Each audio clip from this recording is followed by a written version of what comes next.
Everyone. तो अब हम लोग स्टार्ट करते हैं पढ़ना एरिया वेक्टर। सबसे पहले हम लोग स्टार्ट करते हैं, फिर गॉस लॉ वगैरह पे चलेंगे और उसकी एप्लीकेशंस को करेंगे। ठीक है, तो सबसे पहले हम लोग पढ़ना स्टार्ट करते हैं, that is your area vector.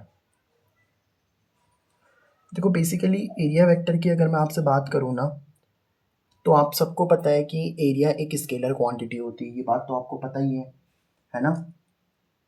तो एरिया क्या होती है आप लोगों की, एक स्केलर क्वांटिटी होती है। ठीक है सर, जैसे मान लो आपके पास में स्केलर क्वांटिटी का मतलब क्या होता है कि जैसे मान लो ये मेरे पास में लेट से ये आपका एक रेक्टेंगल है। ठीक है, इस रेक्टेंगल की ये जो लेंथ दे रखी है वो मान लो आपके पास में 3 मीटर है, और ये इसकी जो ब्रेथ दे रखी है वो मान लो आपके पास में 2 मीटर है ना। ये क्या है इसकी लेंथ, और ये क्या है इसकी ब्रेथ दे रखी है। ठीक है, तो अगर मैं आपसे पूछूं कि यार मुझे इस रेक्टेंगल का एरिया बता दो, तो आप सबको पता है ना एरिया ऑफ रेक्टेंगल क्या होता है। एरिया ऑफ रेक्टेंगल क्या होता है हमारे पास में, लेंथ इनटू ब्रेथ। तो एरिया कितना आ जाएगा बताओ, लेंथ कितनी है इसकी 3 मीटर, और ब्रेथ कितनी है इसकी 2 मीटर। तो एरिया कितना आ जाएगा 3 × 2 = 6, और मीटर इंटू मीटर कितना आ जाएगा बताओ, मीटर स्क्वायर। यानी कि इस रेक्टेंगल का जो एरिया आ चुका है वो कितना आ चुका है आपके पास में 6 मीटर स्क्वायर। ठीक है, ये तो आपको समझ में आता है। तो आप बोलोगे सर यार एरिया ये जो आया है ना, क्योंकि यहाँ पे देखो कोई डायरेक्शन वगैरह तो है नहीं, तो ये जो 6 होता है ना, ये 6 एक प्रकार की वैल्यू है, तो इसको हम मैग्नीट्यूड बोल सकते हैं, है ना। एक नंबर है ना 6, मैग्नीट्यूड बोल लो या आप इसको वैल्यू बोल लो। और मीटर स्क्वायर क्या होती है, एरिया की यूनिट होती है, तो ये यूनिट हो गई। मतलब यहाँ पे एरिया वेक्टर में अभी तक आपको डायरेक्शन की कोई रिक्वायरमेंट नहीं पड़ी, यानी कि यहाँ पे डायरेक्शन नहीं मिली आपको, है ना। बट हम एरिया को वेक्टर बोलते हैं, मतलब एरिया के साथ डायरेक्शन भी होनी चाहिए। मैं आपको समझाता हूँ कि एरिया के लिए डायरेक्शन क्यों चाहिए होती है। देखो जैसे मान लो कि आपके पास में इस तरीके से एक डोर है, मैं आपको बता रहा हूँ कि एरिया को हमने क्यों वेक्टर बनाया। भाई एरिया तो होता है स्केलर है ना, तो क्यों उसे वेक्टर बनाया उसके पीछे रीज़न समझाता हूँ मैं आपको। जैसे मान लो ये आपका रेक्टेंगल है ना, जितना इसका एरिया है, लेट इट बी, इसका एरिया कितना है ए है, मान लो इसका एरिया कुछ भी हो सकता है, मान लो इसका जो भी एरिया है वो 20 मीटर स्क्वायर का एरिया है इसका। ठीक है, जो भी एरिया है 20 मीटर स्क्वायर है। अब मान लो अभी ये इस तरीके से एकदम सीधा खड़ा रखा है, मतलब जैसे ये आपका डोर है, इस तरीके से एकदम स्टैंडिंग पोजीशन पे रखा हुआ है। ठीक है, अब मुझे एक बात बताओ, जो भी आपका ये डोर है, यहाँ से जो भी एयर आ रही होगी, सारी की सारी एयर, सारी की सारी एयर देखो आप लोग, तो पूरी की पूरी जो ये एयर होगी ना, ये एयर किससे टकरा जाएगी बताओ, इस डोर से टकरा जाएगी। जितनी भी एयर होगी पूरी की पूरी इस दरवाजे से टकरा जाएगी, है ना। अच्छा, अब इसी दरवाजे को आप लोग क्या करो, थोड़ा सा टिल्ट कर दो। मतलब पहले ये दरवाज़ा अगर मान लो आपका इस तरीके से रखा हुआ था, तो इसको अब इस तरीके से कर दो आप लोग, है ना। पहले अगर ये दरवाज़ा ऐसे था, एकदम सीधा था, अब इसको ऐसे कर लो। तो एक काम करता हूँ मैं, इस दरवाजे को इस तरीके से कर लेते हैं ना, तो ऐसा कुछ है, मान लो अभी दरवाज़ा इस तरीके से। ठीक है, ये आपका दरवाज़ा है। तो अब देखो यहाँ से कुछ एयर क्या हो गई आप लोगों की, कुछ एयर यहाँ पे पास हो रही है। मतलब आप ऐसा बोल सकते हो कुछ एयर तो इस दरवाजे को अभी भी चीरते हुए जा रही होगी, लेकिन कुछ एयर इस दरवाजे से बिल्कुल पास हो रही है, मतलब उसको उसके साथ, दरवाजे के साथ बिल्कुल भी नहीं टकरा रही, है ना। अच्छा, और एक कंडीशन मैंने क्या रखी कि अब दरवाजे को मैंने इस तरीके से लेटा दिया ऐसे नीचे। ऐसे दरवाजा ये था ना, जैसे पहले सबसे पहले दरवाजा इस तरीके से था, फिर दरवाजे को आपने ऐसे किया, अब दरवाजे को एकदम ऐसे ही आपने नीचे रख दिया, मतलब ऐसे रख दिया आपने दरवाजे को एकदम सीधा। तो जितनी भी एयर होगी इसके ऊपर ऊपर से निकल जाएगी बताओ। तो जितनी भी एयर होगी, अब तो कोई भी एयर इसको चीरते हुए नहीं जा रही होगी ना, अगर आप फील करो तो एकदम चीरते हुए नहीं जा रही, हाँ दरवाजे के साथ साथ जा रही है ऐसे। मतलब जैसे ये दरवाजा है ना, तो दरवाजे के साथ साथ आपकी एयर जाती हुई दिखेगी आपको ऐसे, लेकिन दरवाजे को एकदम, जैसे जब दरवाजा ऐसे था ना स्टैंडिंग पोजीशन में, तो उसको चीरते हुए एयर जा रही थी। आप इसमें फ़र्क समझ पा रहे हो ना, कि दरवाजा जब आपका स्टैंडिंग पोजीशन में था तो जो एयर थी उसको चीरते हुए जा रही थी, लेकिन जब आपने दरवाजे को ऐसा रखा तो अब तो एयर उसके साथ होते हुए जा रही है ना। तो इसका मतलब ये है। अच्छा, एरिया सेम कंडीशन है, जैसे फर्स्ट केस है, ये सेकंड केस है, थर्ड केस है। एरिया यहाँ भी दरवाजे का 20 मीटर स्क्वायर ही है, यहाँ भी दरवाजे का एरिया 20 मीटर स्क्वायर ही है, लेकिन उससे कितनी एयर पास होगी ये देखो दरवाजे की डायरेक्शन पे डिपेंड कर रहा है कि नहीं कर रहा। तो एरिया सेम होते हुए भी कितनी एयर उसमें से, जैसे यहाँ पे देखो बहुत हाई एयर पास हुई, बहुत हाई अमाउंट में एयर पास हो रही है, यहाँ पे थोड़ा सा लेस अमाउंट में एयर पास हो रही है। और यहाँ पे तो अगर आप लोग देखोगे तो बिल्कुल ना के बराबर, कोई एयर पास ही नहीं हो रही, चीरते हुए नहीं जा रही, है ना। तो इसका मतलब क्या है कि ये जो एयर जा रही है वो ऑब्वियस सी बात है किसी ना किसी डायरेक्शन पे भी डिपेंड कर रही है। किस डायरेक्शन पे डिपेंड कर रही है? जो ये एरिया है ना दरवाजे का, आप जब इसको जब पलट रहे हो, जब आपने दरवाजे को इस तरीके से रखा था तो इसका एरिया ये था, आपने दरवाजे को ऐसा रखा तो इसकी डायरेक्शन ये हो गई। एरिया तो सेम है, ऐसे रखो ऐसे रखो ऐसे रखो, कैसे भी रखोगे एरिया तो सेम होगा। लेकिन जब आपने एकदम सीधा रखा था तो डायरेक्शन ये थी, आपने ऐसे किया डायरेक्शन ये हो गई, ऐसे रखा डायरेक्शन ये हो गई। तो इसका मतलब एरिया किस पर डिपेंड करता है? आप लोगों का डायरेक्शन पे। इसीलिए हमने बोला कि area is a vector quantity. Area आप लोगों की कैसी क्वांटिटी है? एक वेक्टर क्वांटिटी। ना फिजिक्स के कॉन्सेप्ट्स को समझने के लिए, फिजिक्स के कॉन्सेप्ट्स को समझने के लिए हमने एरिया को एक वेक्टर क्वांटिटी बना दिया। इवन हमारी डे टू डे लाइफ को भी समझने के लिए, आप देखो ना, इसको भी समझने के लिए हम लोगों ने तो इसका निर्माण किया है इस एरिया वेक्टर का। ठीक है, अभी एरिया वेक्टर होता क्या है? Area vector is always area vector is always perpendicular to the surface, perpendicular to the surface. मतलब सरफेस के हमेशा जो भी चीज़ परपेंडिकुलर होगी वो एरिया वेक्टर होगी। एरिया वेक्टर को हम लोग रिप्रेजेंट करते हैं ए वेक्टर से, क्योंकि वेक्टर क्वांटिटी है तो एरो तो लगाएंगे ना भाई। ए एरिया क्या है? ए क्या है? एरिया। और एरिया एक वेक्टर क्वांटिटी है तो उसके ऊपर एरो लगा लेंगे इस तरीके से, है ना। तो area is a vector quantity. ठीक है, अब मैंने क्या बोला कि ऑलवेज परपेंडिकुलर तो जो सरफेस होता है, जैसे मान लो ये आपका एक सरफेस है तो इस सरफेस के परपेंडिकुलर इस तरीके से ये सरफेस है ना, सरफेस के परपेंडिकुलर यही तो होगा, यही आपका एरिया वेक्टर हो जाएगा। मतलब मैं क्या कहना चाह रहा हूँ कि जैसे आपका सरफेस ये है, मान लो एक एग्जांपल ले लेते हैं, एग्जांपल के थ्रू आपको समझ आ जाएगा। जैसे मान लो ये हमारे पास में ये एक सरफेस है, तो इस सरफेस के परपेंडिकुलर, अब इस सरफेस के परपेंडिकुलर का मतलब क्या है भाई? इधर भी आपका एरिया वेक्टर हो सकता है, ऊपर की तरफ भी हो सकता है ना एरिया वेक्टर, और नीचे की तरफ भी तो हो सकता है आप लोग का एरिया वेक्टर। क्या दिक्कत है? ए वेक्टर। जैसे मान लो ये सरफेस है तो इसके ऊपर की तरफ भी एरिया वेक्टर हो सकता है और इसके नीचे की तरफ भी एरिया वेक्टर हो सकता है। इस तरीके से अगर आपको दिख रहा हो तो एरिया वेक्टर से नीचे भी हो सकता है, तो यहाँ भी हो सकता है, यहाँ भी हो सकता है, कोई दिक्कत नहीं है। अगर इसी सरफेस को मैं ऐसे रख दूँ तो यहाँ भी देखो एरिया वेक्टर हो सकता है, यहाँ भी एरिया, मतलब परपेंडिकुलर होना चाहिए बस, है ना। समझ रहे हो बात को? तो सेकंड केस अगर मैं आपको ले लूँ तो जैसे मान लो ये आपका दरवाजा वाला केस ही ले लेते हैं। मान लो इस तरीके से आप लोगों का सरफेस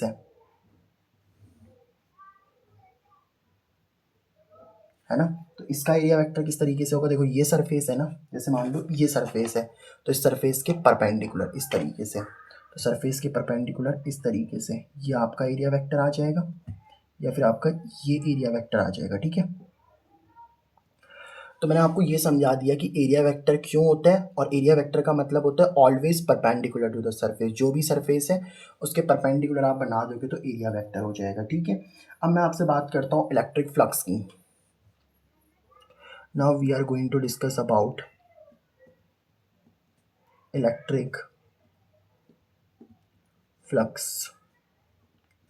तो बेसिकली देखो इलेक्ट्रिक फ्लक्स को पहले तो हम रिप्रेजेंट करते हैं फाई से, है ना। फाई लिख सकते हो आप लोग, या कई बुक में फाई ई भी लिख लेते हैं। ई मतलब कि एक्चुअल में इलेक्ट्रिक है ना, ई मतलब इलेक्ट्रिक और फाई मतलब फ्लक्स। तो इलेक्ट्रिक फ्लक्स को फाई लिख दो या फाई ई लिख दो, इसमें कोई दिक्कत नहीं है। ठीक है, अच्छा अब ये इलेक्ट्रिक फ्लक्स होता क्या है बेसिकली? जैसे मान लो आपके पास में ना कोई भी सरफेस है, जैसे फॉर एग्जांपल मैं यही सरफेस ले लेता हूँ, लेट्स से ये मेरे पास में कोई सरफेस है इस तरीके से,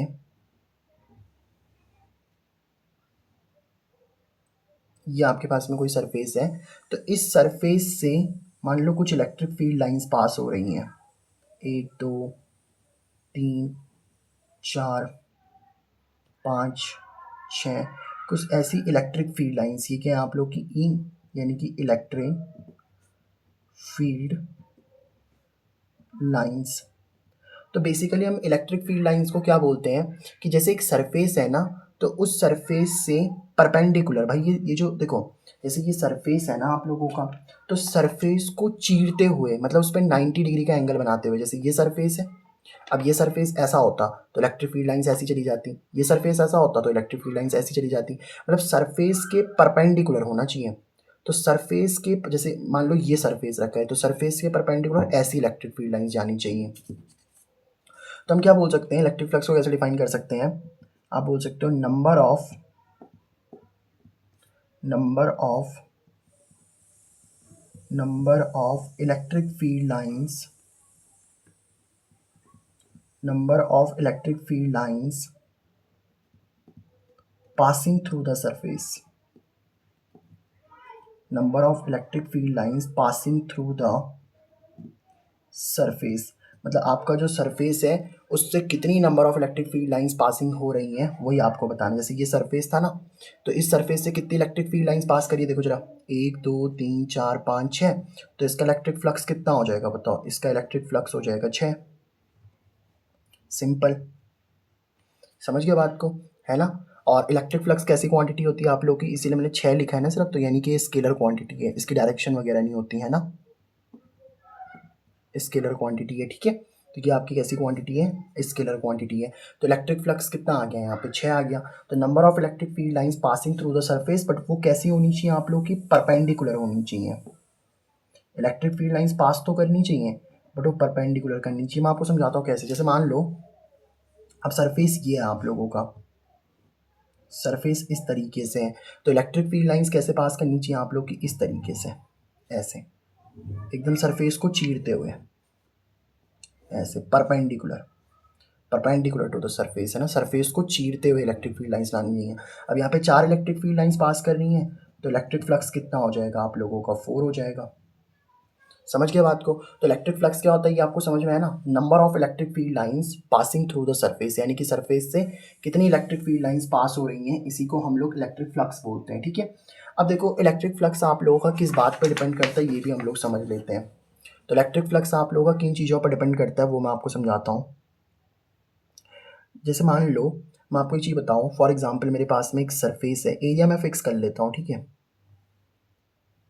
मान लो ये आपके पास में कोई एक आपने कोई सरफेस मानी, और इतनी ही सरफेस में यहाँ पे भी मान लेता हूँ, ठीक है। इतनी सरफेस में यहाँ पे भी मान लेता हूँ, कोई दिक्कत नहीं है। तो इस तरीके से मतलब इसका एरिया जो है लेट से वो ए है, और इसका एरिया भी कितना है, ए है। मतलब मैंने एरिया फिक्स कर दिया, एरिया फिक्स है, कोई दिक्कत नहीं है। अब यहाँ से मान लो कुछ इलेक्ट्रिक फील्ड लाइंस पास कर रही हैं, ठीक है। ये मैंने इलेक्ट्रिक फील्ड लाइंस बोल दी, इलेक्ट्रिक फील्ड लाइंस को इसे रिप्रेजेंट कर सकते हैं ना। यहाँ से भी कुछ इलेक्ट्रिक फील्ड लाइंस पास कर रही हैं, और देखो परपेंडिकुलर ही तो कर रही हैं, क्या दिक्कत है, ठीक है। तो लेट से इनको हमने बोल दिया कि कुछ E1 इलेक्ट्रिक फील्ड है, और ये आपकी कुछ E2 इलेक्ट्रिक फील्ड है।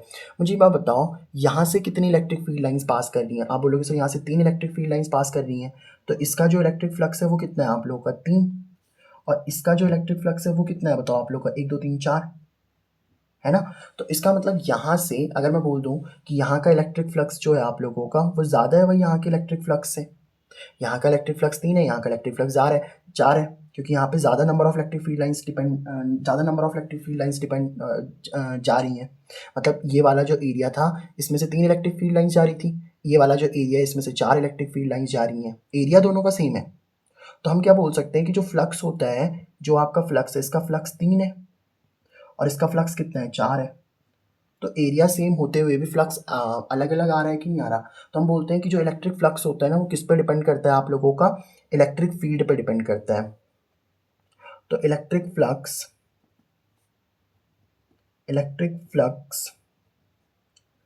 Depends on electric field. Electric flux किस पे डिपेंड करता है बताओ आप लोगों का, इलेक्ट्रिक फील्ड पे भी डिपेंड करता है ना। अच्छा देखो यहाँ पे तो चलो आपकी इलेक्ट्रिक फील्ड क्या है, यहाँ पे तो जो आपकी इलेक्ट्रिक फील्ड है भाई साहब वो आपकी एकदम परपेंडिकुलर जा रही है। बट अगर आपकी इलेक्ट्रिक फील्ड परपेंडिकुलर ना जा रही हो तो हम क्या करेंगे, मैं आपको समझाता हूँ कैसे। जैसे मान लो ये आपका एरिया है, ये मान लो आपके पास में एरिया है, और ये आपकी इलेक्ट्रिक फील्ड ऐसे जा रही है, इस तरीके से इलेक्ट्रिक फील्ड जा रही है ना। ये आपकी इलेक्ट्रिक फील्ड जा रही है ऐसे, ऐसे इलेक्ट्रिक फील्ड जा रही है, समझ रहे हो बात को आप लोग, ऐसे इलेक्ट्रिक फील्ड जा रही है। तो इस तरीके से इलेक्ट्रिक फील्ड जा रही है। अब मुझे एक बात बताओ, ये आपकी क्या है, इलेक्ट्रिक फील्ड है, और ये इसका कितना है, एरिया ए। अब मुझे बताओ ये आपकी अगर इलेक्ट्रिक फील्ड है ना, ये भी आपकी इलेक्ट्रिक फील्ड होगी। तो आप एक चीज़ देखो, जैसे ये सरफेस है ना आप लोगों की, ध्यान से देखना, ये आपकी सरफेस है ना, ये वाली सरफेस है, तो सरफेस के परपेंडिकुलर ही तो एरिया वेक्टर होता है कि नहीं होता सर, यस सर। सरफेस के परपेंडिकुलर क्या होता है बताओ आप लोग का, एरिया वेक्टर होता है। अच्छा एक चीज़ मैं आपको बता देता हूँ, जिनको नहीं पता है ये वाली बात, जैसे मान लो ये आपके पास में क्या है, ए वेक्टर है फॉर एग्जांपल, ये आपके पास में ए वेक्टर है, यहाँ वाला एंगल इसके साथ का थीटा है और यहाँ वाला एंगल आपको बताना है, ठीक है। तो ये ए वेक्टर है ना आप लोगों का, तो ए वेक्टर का, या ए वेक्टर में यहाँ पे लिख लेता हूँ, लेट से ये आपका ए वेक्टर है, ठीक है। तो ये आपका ए वेक्टर था, तो ए वेक्टर का जो थीटा वाला एंगल होता है ना, उसको हम लोग हमेशा क्या लिखते हैं, ए कॉस थीटा। और ए के साथ यहाँ थीटा नहीं है तो इसको आप लोग क्या लिखोगे बताओ, ए साइन थीटा। मतलब ए के साथ वाला जो एंगल होता है ना उसको ए कॉस थीटा लिखते हैं, और ए के साथ वाला जो नहीं होता है उसको ए साइन थीटा लिखते हैं, है ना। समझ गए बात को। तो इस तरीके से हम लोग कर सकते हैं। तो अब एक चीज़ देखो, जैसे ये एरिया वेक्टर है और यहाँ देखो ऐसे इलेक्ट्रिक फील्ड जा रही है कि नहीं जा रही बताओ, ऐसे इलेक्ट्रिक फील्ड जा रही है, और इनके बीच में कितना एंगल बन रहा है आप लोगों का, थीटा एंगल बन रहा है, ठीक है। तो यहाँ पे अगर आप देखोगे तो लेट से इस तरीके से मैं बोल दूँ कि ये आपका परपेंड, देखो ये सरफेस है ना, तो सरफेस के परपेंडिकुलर ये तो सर आपका क्या हो जाएगा बताओ, एरिया वेक्टर हो जाएगा कि नहीं हो जाएगा, यही तो आपका एरिया वेक्टर है कि नहीं है। और इलेक्ट्रिक फील्ड, और ये क्या आप लोग की इलेक्ट्रिक फील्ड है, इलेक्ट्रिक फील्ड ऐसे जा रही है, एरिया वेक्टर ऐसे है, और इनके बीच का एंगल कितना है आप लोगों का, थीटा है। तो देखो मैंने क्या कहा था आप लोगों का कि जो इलेक्ट्रिक फील्ड लाइंस है ना, number of electric field lines passing through the surface perpendicular, electric field lines जो हैं वो सरफेस के परपेंडिकुलर जानी चाहिए। जैसे ये आपका सरफेस है ना, तो इस सरफेस के परपेंडिकुलर जानी चाहिए, बट अभी तो ये परपेंडिकुलर नहीं जा रही है, तो क्या करेंगे देखो, ई के साथ वाला ध्यान से देखना, जैसे मैं आपको यहीं पे बताता हूँ। जैसे मान लो ये आपकी इलेक्ट्रिक फील्ड है यहाँ पे, है ना, एक लाइन में एक काम करता हूँ, यहाँ पे लेके आ जाता हूँ, एक लाइन में यहाँ पे इस तरीके से ऊपर लेके आ जाता हूँ, है ना, ये एंगल थीटा है। तो ई के साथ वाला जो थीटा होता है उसको हम लोग क्या बोलते हैं बताओ, ई कॉस थीटा। और ई के साथ जब थीटा नहीं होगा तो उसको क्या बोलेंगे बताओ, ई साइन थीटा, है ना। यहाँ पे एरिया वेक्टर के साथ भी तो ये किया था, देखो जो ये आपका ए वेक्टर था, ए के साथ थीटा था तो ए कॉस थीटा बोल दिया, ए के साथ थीटा नहीं था तो ए साइन थीटा बोल दिया। तो ए के साथ अगर थीटा है आप लोगों का, तो इसको हम लोग क्या बोल देंगे बताओ, this is your E cos theta. और जो ऊपर वाला होगा आप लोगों का इस तरीके से, तो ये हमारे पास में क्या आ जाएगा बताओ, ई साइन थीटा। तो देखो अब ये सरफेस है ना, तो सरफेस के परपेंडिकुलर इलेक्ट्रिक फील्ड लाइंस वाला लेना है हमें, क्योंकि वो क्या बोलता है, इलेक्ट्रिक फ्लक्स क्या होता है आप लोग का, number of electric field lines passing through the surface but perpendicular. यानी कि जब आप लोग इस सरफेस का इलेक्ट्रिक फ्लक्स देखोगे ना, जब आप इस सरफेस का इलेक्ट्रिक फ्लक्स देखोगे, इस सरफेस का इलेक्ट्रिक फ्लक्स देखोगे, तो आप देखो परपेंडिकुलर कितनी इलेक्ट्रिक फील्ड लाइंस जा रही हैं, ई कॉस थीटा। ऐसे में तो ई साइन थीटा जा रही है, लेकिन आपको सरफेस के परपेंडिकुलर देखना है ना। देखो ये सरफेस है, ये सरफेस है, सरफेस के परपेंडिकुलर, ये तो एरिया वेक्टर, को छोड़ दो, एरिया वेक्टर तो सेम है ना अभी। तो एरिया वेक्टर ये है आप लोगों का, इसको छोड़ो, इलेक्ट्रिक फील्ड ऐसी तो जा रही है परपेंडिकुलर। तो हम लोग बोलेंगे इलेक्ट्रिक फ्लक्स का क्या बन जाएगा आप लोग के पास में, ई कॉस थीटा। मतलब सिंपल सी बात मैं ये कहूँ कि इलेक्ट्रिक फ्लक्स, अगर आप लोगों का इलेक्ट्रिक फील्ड लाइंस अगर सीधा परपेंडिकुलर जा रही हैं, फिर तो आप सीधा बोल दोगे कि इलेक्ट्रिक फील्ड पे डिपेंड कर रहा है। लेकिन इलेक्ट्रिक फील्ड के कौन से वाले कंपोनेंट पे डिपेंड करता है, कॉस थीटा वाले पे। मतलब जो आपका इलेक्ट्रिक फ्लक्स होता है ना, वो electric flux E cos theta पे डिपेंड करता है, क्योंकि वो सरफेस के परपेंडिकुलर है। देखो ये सरफेस है ना, जैसे ये सरफेस है, तो इस सरफेस के परपेंडिकुलर कौन सा वाला बन रहा है आप लोग का, ई कॉस थीटा ही तो बन रहा है ना। ये समझ में आ गया होगा आई होप आपको, है ना। अच्छा इलेक्ट्रिक फ्लक्स और किस पर डिपेंड करता है, जैसे मान लो एक एरिया इसके पास में ये है, इसको मैं ए वन बोल देता हूँ, और एक एरिया मेरे पास में ये है। अब ऑब्वियस ही बात है इनका एरिया तो सेम नहीं लग रहा सर, एरिया ए टू वाला ए वन से ज़्यादा है। यहाँ से मान लो कुछ इलेक्ट्रिक फील्ड लाइंस पास करी, यहाँ से एक दो, यहाँ से तीन करी, तो यहाँ से ज़्यादा इलेक्ट्रिक फील्ड लाइंस पास कर रही होंगी कि नहीं कर रही होंगी, एक दो तीन चार पाँच। तो यहाँ की जो इलेक्ट्रिक फील्ड लाइंस हैं ई वन और ई टू, आप ध्यान से एक चीज़ देखो कि जो इलेक्ट्रिक फील्ड लाइंस है ना आप लोग की, मतलब जो अब यहाँ पे देखो यहाँ का इलेक्ट्रिक फ्लक्स कितना होगा बताओ, यहाँ का इलेक्ट्रिक फ्लक्स है सर, यहाँ से तीन इलेक्ट्रिक फील्ड लाइंस पास करी हैं तो तीन हो गया। यहाँ से कितनी यहाँ का इलेक्ट्रिक फ्लक्स कितना होगा, एक दो तीन चार पाँच इलेक्ट्रिक, तो पाँच इसका इलेक्ट्रिक फ्लक्स हो जाएगा। तो मुझे बात बताओ कि इलेक्ट्रिक फ्लक्स अभी भी किस पे, अब इलेक्ट्रिक फ्लक्स किस पर डिपेंड कर रहा है बताओ, अब इलेक्ट्रिक फ्लक्स किस पर डिपेंड कर रहा है आप लोगों का, एरिया पे डिपेंड कर रहा है ना। किस पर डिपेंड कर रहा है आप लोगों का, एरिया पे डिपेंड कर रहा है, समझे इस बात को। तो यानी कि इलेक्ट्रिक फ्लक्स जो है आप लोगों का वो एरिया पे भी डिपेंड कर सकता है, और आप लोगों का किस पर डिपेंड कर सकता है बताओ, इलेक्ट्रिक फील्ड पे भी डिपेंड कर सकता है। समझ लो बात को। तो इसका मतलब क्या बोल सकते हैं हम लोग कि जो आपका इलेक्ट्रिक फ्लक्स होता है, electric flux also depends on, electric flux also depends on, electric flux किस पे डिपेंड करता है बताओ आप लोग का, एरिया पे भी डिपेंड करता है, और इस पे इलेक्ट्रिक फील्ड पे भी डिपेंड कर रहा था। तो देखो इलेक्ट्रिक फ्लक्स का फॉर्मूला क्या बनेगा, यहाँ से ध्यान से देखना। तो इस तरीके से हम लोग देख सकते हैं कि जो आप लोगों का इलेक्ट्रिक फ्लक्स होता है, जो हमारे पास में इलेक्ट्रिक फ्लक्स होता है, वो इलेक्ट्रिक फ्लक्स किस पर डिपेंड करता है बताओ आप लोगों का। वो इलेक्ट्रिक फ्लक्स आप लोगों का किस पर डिपेंड करता है, बहुत ईजी है। इलेक्ट्रिक फ्लक्स एक तो आप लोगों का किस पर डिपेंड करता है बताओ, इलेक्ट्रिक फील्ड का, इलेक्ट्रिक फील्ड पे। और दूसरा किस पे डिपेंड कर रहा है बताओ आप लोग का, एरिया पे डिपेंड कर रहा है। लेकिन इलेक्ट्रिक फील्ड का कौन सा वाला कंपोनेंट ले रहे हो आप लोग, परपेंडिकुलर वाला ना। इलेक्ट्रिक फील्ड का कौन सा वाला कंपोनेंट ले रहे हो बताओ आप लोग, परपेंडिकुलर वाला कंपोनेंट। कौन सा कंपोनेंट ले रहे हो आप लोग, परपेंडिकुलर वाला कंपोनेंट। तो देखो इलेक्ट्रिक फ्लक्स का जो इलेक्ट्रिक फील्ड का परपेंडिकुलर वाला कंपोनेंट कौन सा है, ई कॉस थीटा। ध्यान से देखो इलेक्ट्रिक फील्ड का परपेंडिकुलर वाला कंपोनेंट देखो ना कौन सा वाला है, इलेक्ट्रिक फील्ड का परपेंडिकुलर वाला। तो ये परपेंडिकुलर वाला है ना कॉस थीटा, जो सरफेस के परपेंडिकुलर है, ठीक है। तो ई कॉस थीटा आ गया। तो कितना आ गया, ई कॉस थीटा, साथ में आपका ए चल रहा है। तो इलेक्ट्रिक फ्लक्स आप लोग का ऐसे, ठीक है, एक काम करो, ई को पहले लिख दो, सब मल्टीप्लाई में है ना ये, ए आपका ऐसे ठीक है, कॉस थीटा आपका ऐसे ठीक है। तो ये बन गया हमारे पास में इलेक्ट्रिक फ्लक्स का फॉर्मूला। तो इलेक्ट्रिक फ्लक्स का क्या फॉर्मूला आ चुका है आपके पास में, ई ए कॉस थीटा। और याद रखना कि देखो, जैसे मैं आपको एक चीज़ बताता हूँ, पहले बहुत बेसिक सी बात है, आपको एक पता भी होगी कि अगर आपका कभी भी ऐसे लिखा है ना, ए वेक्टर डॉट में बी वेक्टर, तो ए वेक्टर डॉट बी वेक्टर जो होता है, इसको हम लोग लिख सकते हैं क्या, ए बी कॉस थीटा। पहले ए लिखो, फिर बी लिखो, और फिर कॉस थीटा लिख दो। और अगर आपके कभी भी लिखा हुआ है ए वेक्टर क्रॉस बी वेक्टर, तो उसको हम लोग लिख सकते हैं क्या बताओ, ए बी साइन थीटा। याद रखना डॉट प्रोडक्ट से हमेशा कैसा आंसर आता है आप लोग का, स्केलर। और क्रॉस प्रोडक्ट से हमेशा कैसा आंसर आता है आप लोगों का, वेक्टर। अब क्योंकि देखो यहाँ पे कॉस थीटा है कि नहीं है बताओ, तो अगर ए बी कॉस थीटा लिखा है तो उसको ए डॉट बी लिख सकते हैं।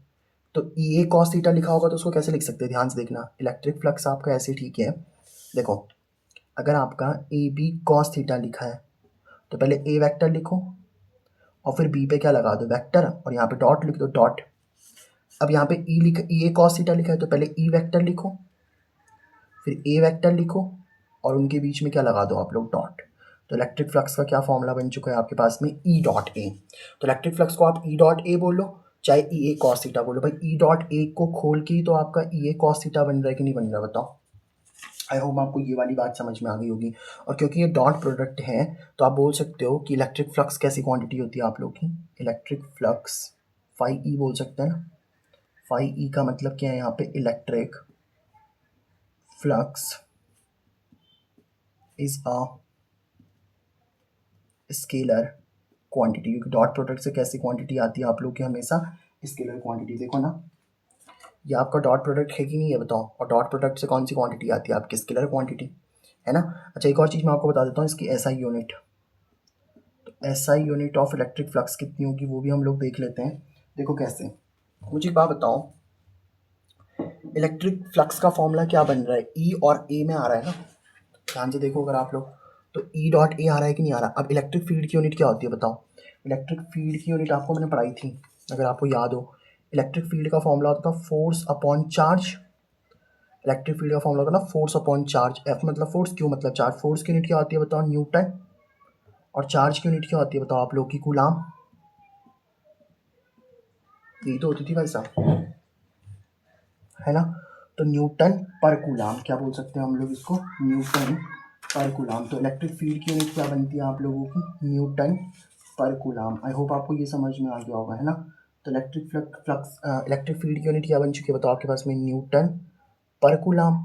इनटू में एरिया की यूनिट क्या होती है आपके पास में, मीटर स्क्वायर। तो यूनिट क्या बन चुकी है बताओ आप लोगों की, इलेक्ट्रिक फ्लक्स की जो एसआई यूनिट आ चुकी है वो आ चुकी है न्यूटन मीटर स्क्वायर। भाई एन एम को, इस एन को एम से स्क्वायर से मल्टीप्लाई कर दो ना, इस एन को इस एम स्क्वायर से मल्टीप्लाई कर दो, और अपॉन में क्या चल रहा है आप लोगों का, कूलम। तो this is your electric flux.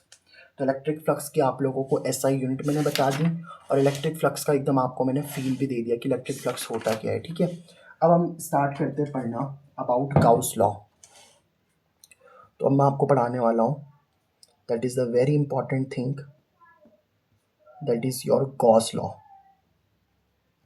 अब देखो गॉस लॉ को पहले मैं आपको डिराइव कराऊंगा और फिर मैं आपको इसकी डेफिनेशन लिखाऊंगा, ठीक है। तो डेफिनेशन मैं भी लिखूंगा, आप टेंशन मत लेना।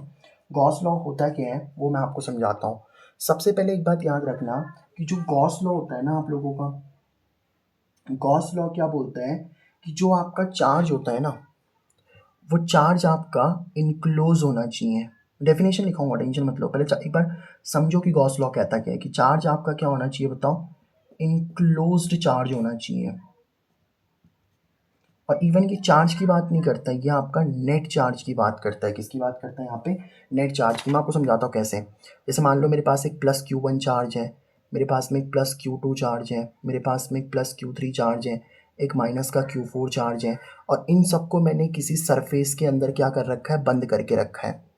तो अगर मैंने इन सारे चार्जेस को किसी सरफेस के अंदर बंद करके रखा है ना, तो पहले तो इस सरफेस को बोला जाता है गॉसियन सरफेस। क्या बोलते हैं हम लोग इसको, गॉसियन सरफेस। मान लो बाहर भी कुछ चार्ज है, कोई एक प्लस का Q5 है, एक माइनस का Q6 है, ये बाहर के चार्ज हैं। तो गॉस लॉ सिर्फ और सिर्फ अंदर कितने चार्जेस मौजूद है भाई साहब, क्लोज सरफेस के, इनक्लोज सरफेस के, भाई क्लोज हो रखी ना देखो सरफेस, तो इस इनक्लोज सरफेस के अंदर कितने चार्जेस हैं, समझ लो बात को। इस इनक्लोज सरफेस के अंदर कितने चार्जेस हैं, सिर्फ और सिर्फ उस पर आपका गॉस लॉ एप्लीकेबल है।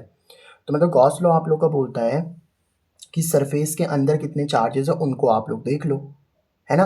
जैसे मैं आपको एक बात बताता हूँ, एक एग्जांपल देता हूँ। जैसे मान लो ये आपके पास में एक गॉसियन सरफेस मैंने बना दी, इसके अंदर आपका प्लस का 2 कूलाम का चार्ज है, प्लस का 3 कूलाम का चार्ज है, माइनस का 4 कूलाम का चार्ज है, और प्लस का 5 कूलाम का चार्ज है। तो मुझे बता सकते हो आप लोग नेट चार्ज कितना हो जाएगा अंदर।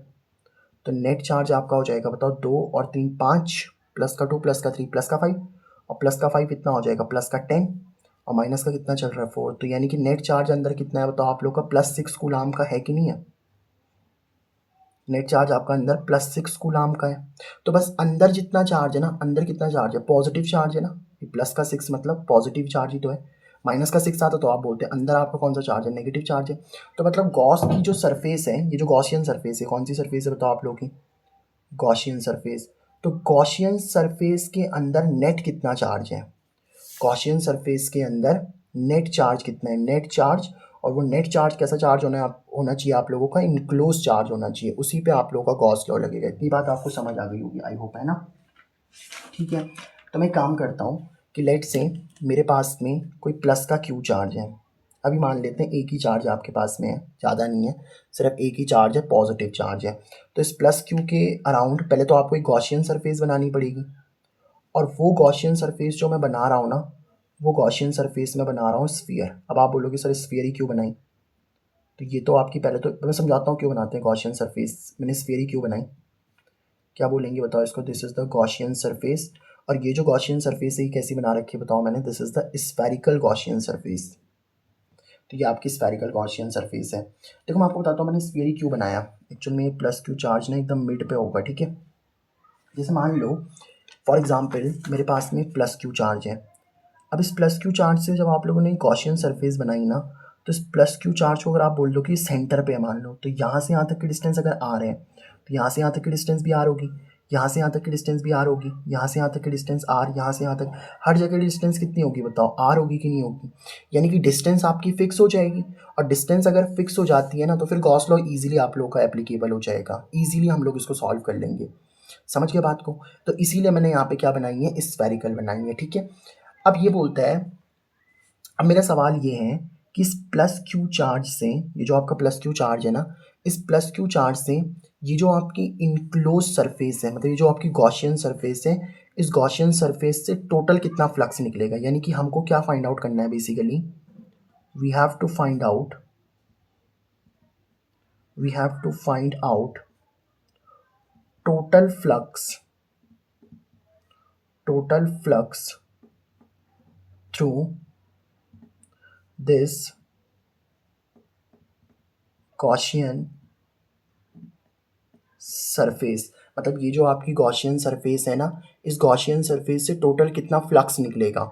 ये जो आपकी गॉसियन सरफेस है, भाई एक सरफेस है तो सरफेस से इलेक्ट्रिक फ्लक्स तो निकलता ही है। जैसे अगर ये सरफेस है, अगर इससे कुछ इलेक्ट्रिक फील्ड लाइंस पास हो रही हैं तो फ्लक्स तो निकलेगा ना। आप बोलोगे अभी इलेक्ट्रिक फील्ड का है, बताता हूँ। बट बेसिकली हमें क्या कैलकुलेट करना है ये आपको समझ में आया। We have to find out total flux through this Gaussian surface. इस गॉसियन सरफेस से टोटल कितना फ्लक्स निकलेगा ये आपको बताना है, ठीक है। तो जैसे मान लो मैंने क्या करा, एक छोटा सा यहाँ पे एरिया कंसिडर करा, एक छोटा सा एरिया मैंने यहाँ पे कंसिडर कर लिया डी ए। अच्छा मुझे एक बात बताओ, जैसे ये प्लस क्यू चार्ज है ना, तो आपको इलेक्ट्रिक फील्ड का फॉर्मूला पता है, बताओ क्या है। इलेक्ट्रिक फील्ड का फॉर्मूला होता है के क्यू बाई आर स्क्वायर। तो अगर आपका Q फिक्स है, R फिक्स है, तो इलेक्ट्रिक फील्ड भी तो फिक्स हो जाएगी ना भाई साहब। अब देखो इस प्लस Q के लिए R डिस्टेंस तो फिक्स ही है, जितनी डिस्टेंस R ये होगी उतनी डिस्टेंस R ये होगी, यानी कि R तो आप लोग का फिक्स है, ठीक है। R डिस्टेंस तो आपकी फिक्स है और चार्ज भी फिक्स है। अगर ये 2 कूलाम का चार्ज है मान लो, तो प्लस Q 2 कूलाम की वैल्यू होगी, तो यानी कि इलेक्ट्रिक फील्ड आप कहीं पर भी निकालोगे ना। अगर आप यहाँ पे देखो, एक बात याद रखना, प्लस Q की वजह से मैंने आपको बताई है इलेक्ट्रिक फील्ड अवे होती है, और माइनस Q के लिए इलेक्ट्रिक फील्ड क्या होती है आप लोग की, टूवर्ड्स होती है, ठीक है। मतलब ये प्लस क्यू है ना, तो प्लस क्यू के लिए इस पॉइंट पे इलेक्ट्रिक फील्ड ऐसे हो जाएगी, ऐसे इलेक्ट्रिक फील्ड वेक्टर क्वांटिटी होती है ना, तो ई वेक्टर लिख दिया मैंने। अगर ये माइनस क्यू होता और इस माइनस क्यू के लिए अगर आप यहाँ पे इलेक्ट्रिक फील्ड देख रहे होते तो इलेक्ट्रिक फील्ड ऐसे हो जाती, समझ रहे हो ना। तो माइनस क्यू की तरफ होती है इलेक्ट्रिक फील्ड, यहाँ इलेक्ट्रिक फील्ड हो गई है, और प्लस क्यू से दूर होती है इलेक्ट्रिक फील्ड। अच्छा देखो ये सरफेस है, तो सरफेस के परपेंडिकुलर ही एरिया वेक्टर होगा कि नहीं होगा बताओ। तो ये छोटा सा एरिया आपने डी ए लिया है, देखो ये सरफेस है ना, ध्यान से देखना, ये आपकी सरफेस है, इतनी सी सरफेस को कंसिडर करो। तो अगर ये सरफेस है तो इसका एरिया वेक्टर तो ऐसे ही होगा ना, एरिया वेक्टर तो हमेशा परपेंडिकुलर टू द सरफेस ही होता है। तो अगर ये सरफेस है तो इस सरफेस के परपेंडिकुलर या तो यहाँ होगा या तो यहाँ होगा, कहीं पे भी ले सकते हो आप, मैं इधर ही ले लेता हूँ, कहीं पे भी ले सकते हो आप, टेंशन नहीं है। तो इधर कितना आ जाएगा बताओ आप लोग का, डी ए वेक्टर आ जाएगा, है ना। इतनी बात समझ में आई बताओ आप लोगों को, ठीक है, यहाँ तक आपको समझ में आ गया होगा, ठीक है। तो अगर यहाँ पे छोटी सी इलेक्ट्रिक फील्ड है, मतलब सॉरी इलेक्ट्रिक फील्ड है, एरिया वेक्टर है, तो इलेक्ट्रिक फील्ड और एरिया वेक्टर को अगर मैं देखो, आपने अभी इलेक्ट्रिक फ्लक्स का फॉर्मूला पढ़ा है ना, बताओ इलेक्ट्रिक फ्लक्स का क्या फॉर्मूला होता है, आपको बता सकते हो मुझे। देखो एक्चुअल में अगर मैं ई डॉट डी ए करता हूँ, ध्यान से देखना, अगर आप ई डॉट ए करते हो, सॉरी अगर आप लोग क्या करते हो, ई डॉट ए करते हो, तो बताओ फाई निकलता है कि नहीं निकलता, electric field into area vector. देखो ई डॉट ए करते हो जब आप लोग, ई वेक्टर डॉट ए वेक्टर करते हो, तो इलेक्ट्रिक फ्लक्स निकलता है कि नहीं निकलता।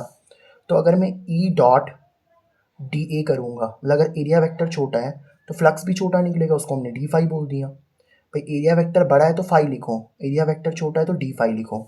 तो यानी कि यहाँ पे जो फ्लक्स बनेगा ना उसको हम लोगों ने क्या बोल दिया, that is your d phi. समझे इस बात को। अच्छा मैं एक काम करता हूँ, एक और सरफेस ले लेता हूँ, ये मैंने एक और सरफेस ली। अब आप ये जो सरफेस ले रहे हो इसके लिए देखो, प्लस की वजह से इलेक्ट्रिक फील्ड दूर बनेगी कि नहीं बनेगी बताओ, इलेक्ट्रिक फील्ड ऐसे बनेगी। इसके लिए एरिया वेक्टर भी परपेंडिकुलर टू द सरफेस, यानी कि डी ए वेक्टर भी आपका ऐसे ही होगा। और इसकी वजह से जो फ्लक्स बन रहा है उसको मैं डी, एक काम करते हैं इसको डी फाई वन कहते देते हैं और इसको डी फाई टू कह देते हैं। भाई छोटा सा फ्लक्स बनेगा ना, अगर एरिया वेक्टर ही छोटा सा है तो फ्लक्स भी छोटा सा बनेगा, उसको मैंने डी फाई टू बोल दिया। एक काम करते हैं, एक और सरफेस ये ले लेते हैं, देखो आपको समझाने के लिए। तो बताओ प्लस क्यू है तो इलेक्ट्रिक फील्ड ऐसे बनेगी कि नहीं बनेगी बताओ, अवे बनेगी दूर। ये छोटा सा एरिया तो इसके लिए एरिया वेक्टर भी ऐसे ही हो जाएगा, इसको हम लोगों ने बोल दिया क्या, डी ए वेक्टर। अब छोटी सी इलेक्ट्रिक फील्ड है, छोटा सा एरिया वेक्टर, तो फ्लक्स भी छोटा सा बनेगा, उसको मैंने बोल दिया डी फाई थ्री। तो मुझे बताओ अगर मेरे को टोटल फ्लक्स निकालना है, we have to find out total flux. तो अगर मुझे फाई टोटल निकालना है, अगर मुझे फाई टोटल निकालना है मतलब टोटल फ्लक्स निकालना है, तो उसके लिए आप लोग क्या करोगे, इन डी फाई वन को प्लस डी फाई टू को प्लस डी फाई थ्री को, इन सबको जोड़ते जाओगे नहीं जोड़ते जाओगे बताओ। यानी कि D phi one D phi two D phi three इन सबको जोड़ते जाओ भाई साहब, D phi one D phi two D phi three D phi four D phi five सबको जोड़ते जाओगे, है ना। यहाँ पे भी आप लोग एक और सरफेस काट लो। तो इसका मतलब क्या है कि अगर मैं d phi d phi d phi d phi d phi को जोड़ता जाऊँगा तो टोटल फाई आ जाएगा कि नहीं आ जाएगा बताओ। अगर आप d phi d phi d phi d phi d phi जोड़ते जाओगे, जैसे यहाँ पे मैंने सरफेस ली इसका डी फाई आ गया, मतलब यहाँ पे छोटी सरफेस ली उसका फ्लक्स आ गया, यहाँ पे छोटी सरफेस ली उसका फ्लक्स आ गया, यहाँ पे छोटी सरफेस ली उसका फ्लक्स आ गया, यहाँ पे छोटी सरफेस ली उसका फ्लक्स आ गया, और सारे छोटे से फ्लक्स को अगर मैं जोड़ दूँगा तो टोटल फ्लक्स आ जाएगा। मतलब मेरा जो ये डी फाई है ना, डी फाई, इस डी फाई का मुझे इंटीग्रेशन करना है। इंटीग्रेशन ही तो बताता है ना आपको जोड़ करना है, भाई इंटीग्रेशन का साइन नहीं है, और इंटीग्रेशन का मतलब है कि आपको ऐड करने हैं सारे के सारे। अब देखो डी फाई का इंटीग्रेशन तो आप लोग करोगे, बट कैसे करोगे, अब मुझे एक बात बताओ, क्योंकि ये पूरी क्लोज सरफेस है कि नहीं है, तो इसलिए इस पे यहाँ पे इस तरीके से ऐसे लगा दिया जाता है। इसको बोलते हैं क्लोज इंटीग्रेशन। ऐसे ये इंटीग्रेशन का साइन हो गया और इस तरीके से यहाँ पे जीरो लगा दो, इसको बोलते हैं हम क्लोज इंटीग्रेशन, क्योंकि क्लोज सरफेस के लिए हो रहा है ना। भाई देख लो गॉसियन सरफेस है तो ये आपकी क्लोज सरफेस है कि नहीं है, क्लोज सरफेस, तो मैंने ऐसे इंटीग्रेशन का साइन लगा दिया। अब देखो इंटीग्रेशन डी फाई का क्या फॉर्मूला होता है बताओ। तो डी फाई का फॉर्मूला, जब फाई का फॉर्मूला कितना होता है, देखो फाई का फॉर्मूला जब ई डॉट ए होता है तो डी फाई का formula E dot d A हो जाएगा कि नहीं हो जाएगा। तो ई वेक्टर डॉट में डी ए वेक्टर, ठीक है सर। अब ध्यान से देखो d phi is equal to, अच्छा डी फाई को इंटीग्रेट करते जाओगे तो क्या बन जाएगा फाई। तो यहाँ पे एक काम करता हूँ मैं, चलो अभी नेक्स्ट स्टेप में लिख लूँगा। एक काम करो, यहाँ से अगर आप लोग देखो तो ई डॉट प्रोडक्ट से क्या आता है आप लोगों का, देखो ई डॉट ए है तो ई ए कॉस थीटा लिखते थे, तो ई डॉट डी ए तो क्या लिखेंगे बताओ, E D A cos theta लिख लेंगे। ये तो समझ में आया ना आपको। भाई ई डॉट ए है तो ई ए कॉस थीटा लिखा। अब अगर ई डॉट डी ए है तो E D A cos theta लिखो। डी फाई देखो मैं एक बात बताता हूँ आपको, D phi plus D phi, इन सारे डी फाई को जब आप जोड़ दोगे सर तो फाई निकलेगा कि नहीं निकलेगा, बताओ क्या निकलेगा आपका फाई। तो डी फाई को जोड़ा तो फाई निकल गया, फ्लक्स निकल गया, बराबर। देखो इलेक्ट्रिक फील्ड तो मैंने आपको बताया ना कांस्टेंट है यहाँ पे, इलेक्ट्रिक फील्ड क्या है बताओ आप लोगों की, कांस्टेंट। अच्छा थीटा देख लो पहले, थीटा मैं आपको बता देता हूँ। एक काम करो अभी ऐसे रहने दो, इलेक्ट्रिक फील्ड और ये डी ए है, तो इलेक्ट्रिक फील्ड इस डायरेक्शन में, ध्यान से देखना, ये थोड़ा सा आपको समझाता हूँ मैं, टेंशन नहीं लेना। देखो इलेक्ट्रिक फील्ड आपकी इस डायरेक्शन में है और डी ए भी आपका इस डायरेक्शन में, तो इनके बीच का एंगल कितना हो गया, अगर इलेक्ट्रिक फील्ड भी इसी डायरेक्शन में और डी ए भी इसी डायरेक्शन में, तो इनके बीच का थीटा कितना हो गया बताओ, 0 डिग्री आ गया कि नहीं आ गया। भाई इलेक्ट्रिक फील्ड इस डायरेक्शन में, डी ए भी इस डायरेक्शन में ही है, इलेक्ट्रिक फील्ड इस डायरेक्शन में, डी ए भी इस डायरेक्शन, तो इनके बीच का एंगल कितना हो गया 0। तो आप क्या लिखोगे, ई डी ए कॉस में कितना 0, और आप सबको पता है कॉस 0 की वैल्यू कितनी होती है, सॉरी थीटा नहीं आएगा यहाँ पे, 0 आएगा है ना, 0। और कॉस 0 की वैल्यू कितनी होती है बताओ 1, कॉस 0 डिग्री की वैल्यू कितनी होती है 1 होती है। तो आप एक काम करो, flux is equal to, electric flux is equal to close integration E D A cos 0 की वैल्यू तो 1 हो गई है ना। देखो ऐसे ही तो लिखोगे, ई डी ए कॉस 0 है, कॉस 0 की वैल्यू 1 हो जाती है, तो ई डी ए ही तो बचेगा सिर्फ। अगर आप इंटू 1 भी करते हो कॉस 0 की वैल्यू 1, तो 1 को अगर ई डी ए से मल्टीप्लाई करो तो ई डी ए ही तो आएगा। अब देखो इलेक्ट्रिक फ्लक्स तो सेम है ना हर जगह, तो इलेक्ट्रिक फ्लक्स सेम है तो ई को तो बाहर निकाल लोगे, तो क्लोज इंटीग्रेशन किसका हो जाएगा बताओ, डी ए का हो जाएगा कि नहीं हो जाएगा। ध्यान से देखो, ई तो कांस्टेंट है ना भाई साहब, मैंने आपको बताया ना इलेक्ट्रिक फील्ड की वैल्यू क्या आ रही है, इलेक्ट्रिक फील्ड के क्यू बाई आर स्क्वायर, वो तो सेम है हर जगह, इलेक्ट्रिक फील्ड तो सेम ही आ रही है ना इस चीज़ के लिए। ध्यान से देखो, रेडियस सेम है, चार्ज सेम है, तो इलेक्ट्रिक फील्ड भी क्या आएगी, कांस्टेंट आएगी। और जो चीज़ कांस्टेंट है वो तो हम लोग बाहर निकाल सकते हैं ना इस तरीके से, ये कांस्टेंट है इलेक्ट्रिक फील्ड, तो इसको बाहर निकाल दो। अब सोचो जब आप प्लस डी ए इन सारे डी ए को जोड़ते जाओगे तो किसके बराबर आ जाएगा, एरिया के बराबर, ए के बराबर। समझो जब आपने डी फाई जोड़ा तो फाई के बराबर आया, तो अब जब डी ए जोड़ोगे तो किसके बराबर आ जाएगा, ए के बराबर। तो यहाँ से मैं एक काम करता हूँ, इसको यहाँ पे लिख लेता हूँ, electric flux is equal to, इसके बाद की स्टेप है ठीक है। तो डी ए को जोड़ करके तो कितना आ गया बताओ आप लोग का, ए आ गया कि नहीं आ गया। अब ध्यान से अगर आप लोग देखो तो इलेक्ट्रिक फ्लक्स का फॉर्मूला, इलेक्ट्रिक फील्ड का तो क्या फॉर्मूला होता है बताओ आप लोग का, के क्यू बाई में आर स्क्वायर, यही तो होता है बताओ। इलेक्ट्रिक फील्ड का फॉर्मूला क्या होता है आप लोग का, के क्यू बाई आर स्क्वायर। और एरिया किसका है बताओ, ये आप लोग का स्फीयर का, और स्फीयर का एरिया कितना होता है याद रखना, स्फीयर का एरिया होता है 4 पाई आर स्क्वायर। ये किसका एरिया बताना, ये एरिया आप लोगों का स्फीयर का, तो स्फीयर का एरिया कितना होता है बताओ आप लोगों का, 4 पाई आर स्क्वायर। ठीक है सर, इस आर स्क्वायर से ये आर स्क्वायर तो कैंसिल हो ही गया, तो इलेक्ट्रिक फ्लक्स का क्या फॉर्मूला आ चुका है आप लोगों का।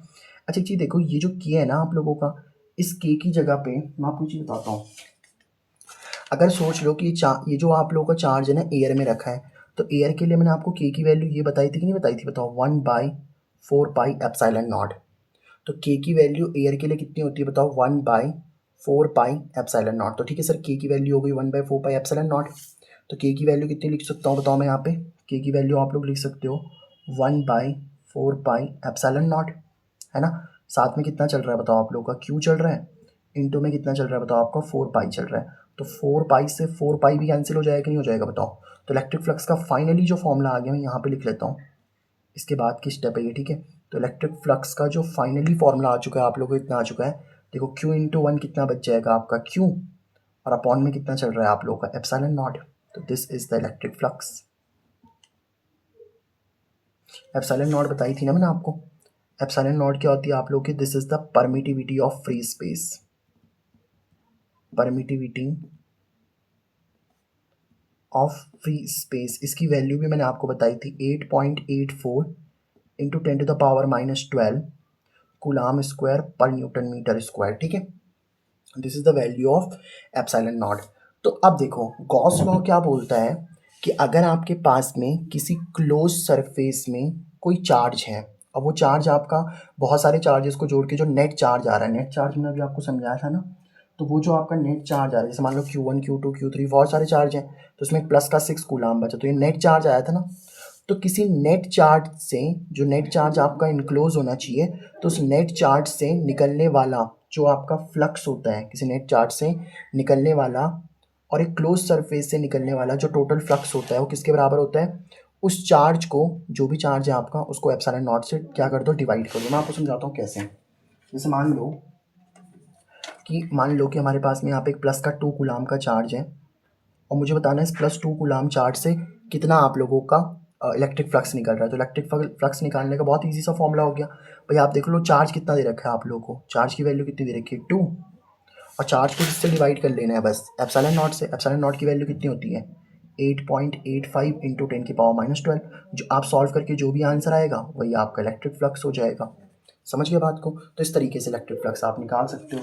तो देखो गॉस लॉ को हम लोग डिफाइन कर लेते हैं। गॉस लॉ की बिल्कुल एक चमकदार सी चमचमाती डेफिनेशन मैं आप लोगों के सामने लिखता हूँ कि गॉस लॉ की स्टेटमेंट क्या कहती हैं, ठीक है। तो देखो गॉस लॉ की स्टेटमेंट बिल्कुल इन्वर्टेड, मजाक कर रहा हूँ, आता है यार बोलना, इन्वर्टेड कॉमा से हम लोग, है ना, लिखते हुए इसको समझेंगे। और गॉस लॉ की जो डेफिनेशन होती है वो मैं आपके सामने लिखता हूँ। द टोटल फ्लक्स है ना, जो भी आपका क्या होता है, टोटल फ्लक्स होता है थ्रू अ क्लोज सरफेस, मतलब क्लोज सरफेस से निकलने वाला जो आपका क्या होता है सर, टोटल फ्लक्स होता है इज इक्वल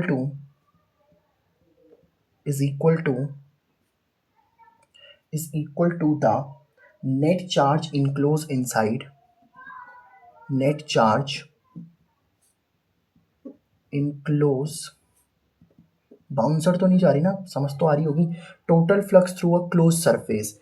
समझो इस क्लोज सरफेस से निकलने वाला जो टोटल फ्लक्स होता है, समझिए बात को, total surface through a close surface से निकलने वाला जो टोटल फ्लक्स होता है is equal to the net charge enclose inside, जो आपका नेट चार्ज अंदर बंद है, net charge enclose inside the surface के अंदर जो आपका चार्ज मौजूद है वो किसके बराबर होता है, सरफेस के चार्ज जो अंदर मौजूद है डिवाइडेड बाय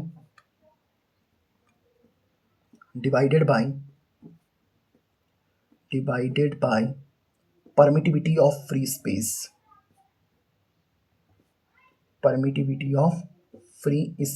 ठीक है।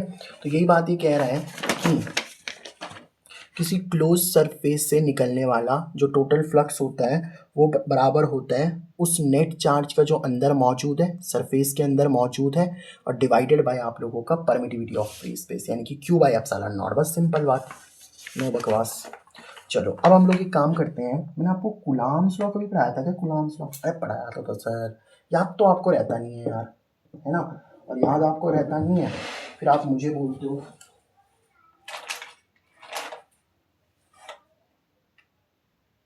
देखो कूलाम्स लॉ क्या बोलता है बेटा, सर कूलाम्स लॉ बोलता है कि जैसे मान लो आपके पास में, फॉर एग्जांपल आपके पास में एक चार्ज Q है और एक आपके पास में चार्ज Q नॉट है। Q नॉट सबको पता है ना बेटा क्या होता है, this is the test charge. Test charge मतलब ये हमेशा आप लोगों का पॉजिटिव होता है, ठीक है, पॉजिटिव माना जाता है ये। तो आपको पता है ये वाला Q इस Q नॉट को क्या करेगा, इस तरीके से रिपेल करेगा। ये Q नॉट इस Q को नहीं कर सकता, ये छोटू सा चार्ज है, छोटू सा, ये छोटू सा चार्ज इस बेचारे बड़े चार्ज को क्या रिपेल कर पाएगा। लेकिन ये बड़ा चार्ज क्यू नॉट को रिपेल कर देता है। और एक फोर्स से रिपेल करते हो, फोर्स क्या होती है के। पहला वाला चार्ज कितना है बताओ आपका क्यू, दूसरा वाला चार्ज कितना है बताओ आप लोगों का क्यू नॉट, और इनके बीच की डिस्टेंस कितनी है आर, अपॉन में क्या आता था आर का स्क्वायर। यही तो होती थी, ये वाली फोर्स होती थी ना आप लोगों की। तो आपने देखा होगा, जो अगर मान लो जैसे मेरे पास में चार्ज Q1 है और अगर मेरे पास में चार्ज Q2 है, इनके बीच की डिस्टेंस R है, तो फोर्स का फॉर्मूला क्या होता है बताओ, K Q1 Q2 अपॉन में आर स्क्वायर। यही तो आपका कूलाम्स लॉ है। अब बस मैंने एक चार्ज को Q ले लिया, एक चार्ज को Q नॉट ले लिया, तो हम क्या करने वाले हैं, गॉस लॉ से कूलाम के नियम को डिराइव करने वाले हैं, ठीक है। तो डेरिवेशन ऑफ, ये ऐसा लिख लेते हैं, तो प्यारे प्यारे शब्दों में लिखिए ना यार, deriving coulombs law, deriving Coulomb's law from Gauss theorem. तो गॉस थ्योरम से, गॉस थ्योरम से हम किसको डिराइव करने वाले हैं सर, कूलाम्स लॉ को डिराइव करने वाले हैं, ठीक है। Deriving coulombs law from Gauss theorem. फिर से वही काम करते हैं, देखो जैसे मान लो ये आपके पास में एक प्लस क्यू चार्ज है और इस प्लस क्यू चार्ज को मैंने इनक्लोज कर दिया एक स्फीयर से, तो एक स्फीयर से हम लोग क्या कर लेते हैं, इसको इस तरीके से इनक्लोज कर लेते हैं, ठीक है। स्फीयर बहुत बढ़िया बनाई है, क्या बात है, कोई बात नहीं यार, पेन से बना रहा है, थोड़ा बहुत तो समझ ही सकते हो आप लोग। तो प्लस क्यू है आप लोगों का, है ना। अब मान लो यहाँ पे कोई चार्ज रखा हुआ है आप लोगों का क्यू नॉट, यहाँ पे आपका चार्ज कितना रखा हुआ है सर, क्यू नॉट चार्ज रखा हुआ है, इसमें भी कोई दिक्कत है नहीं सर, रख सकते हैं सर, बिल्कुल रख सकते हैं सर, ठीक है। तो मैं काम करता हूँ, यहाँ पे छोटा सा एरिया कंसिडर करूँ अगर मैं, वो छोटा सा एरिया कितना मान लिया मैंने, डी ए।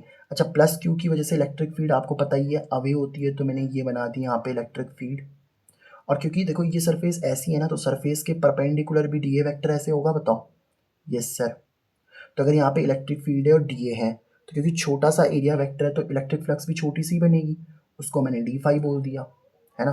एक काम करते हैं, एक और सरफेस ले लेते हैं, सेम ही है वैसे पिछले वाले जैसा, ठीक है। तो ये वाला जो सरफेस है इसके लिए इलेक्ट्रिक फील्ड ऐसे हो जाएगी अवे, एरिया वेक्टर भी ऐसे ही हो जाएगा away, D A vector perpendicular होगा ना, मतलब एक्चुअल में तो परपेंडिकुलर मतलब ऐसे होगा area vector, D A vector ऐसे, समझे बात को।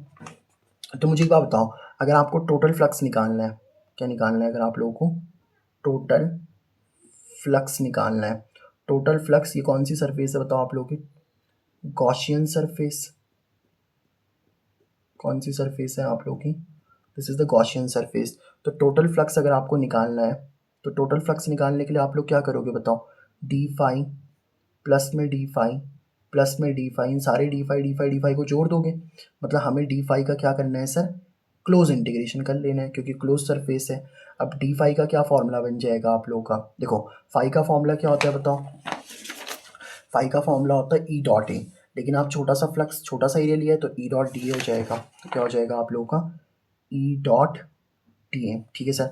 डी फाई को जोड़ा तो फाई आ जाएगा कि नहीं आ जाएगा, ठीक है सर।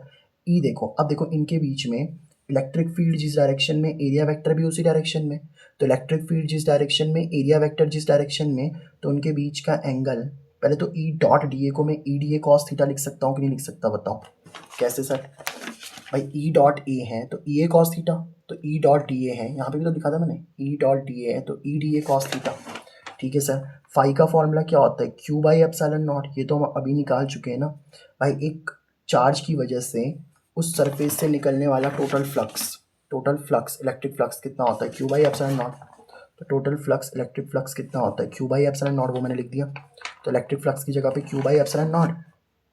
अब देखो इनके बीच का angle E D A cos theta, cos theta की वैल्यू कितनी होती है बताओ, सॉरी कॉस थीटा की वैल्यू क्या है, इनके बीच का एंगल जीरो है ना, देखो ध्यान से, इलेक्ट्रिक फील्ड और एरिया वेक्टर का बीच का एंगल कितना है, जीरो, तो थीटा वही होता है, theta is the angle between electric field and area vector, तो एरिया वेक्टर और इलेक्ट्रिक फील्ड के बीच का एंगल तो जीरो ही है, तो क्यू बाई एप्सिलॉन नॉट ऐसे ही ठीक है।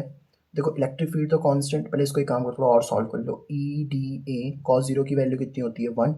अब इलेक्ट्रिक फील्ड कांस्टेंट है, इसको बाहर निकाल दो, तो इलेक्ट्रिक फील्ड कांस्टेंट तो बाहर आ जाएगी, इंटीग्रेशन किसका हो जाएगा, डी ए, भाई ई डी ए को वन से मल्टीप्लाई करो तो ई डी ए तो बचेगा, इंटीग्रेशन ई डी ए को वन से मल्टीप्लाई करोगे तो ई डी ए तो बचेगा ना, इलेक्ट्रिक फील्ड कांस्टेंट बाहर निकाल दो। अब देखो D A D A D A, फिर से वही बात है, D A plus D A plus D A, इन सारे डी ए को जोड़ेगा तो भाई सॉरी डी ए ना मिल जाओगे तेरे को, तो ए मिल गया। ठीक है sir, Q by epsilon naught electric field ऐसे, ठीक है, डी ए को जोड़ा ए आ गया।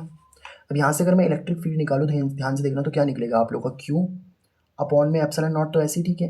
ये एरिया देखो इधर मल्टीप्लाई में है तो इधर जाकर डिवाइड होता ना, तो एरिया इधर डिवाइड में आ गया, तो ये निकली है आप लोगों की इलेक्ट्रिक फील्ड। क्या निकली है आप लोगों की इलेक्ट्रिक फील्ड। इस प्लस चार्ज की वजह से यहाँ पे कितनी इलेक्ट्रिक फील्ड बनती है, Q upon epsilon naught into A.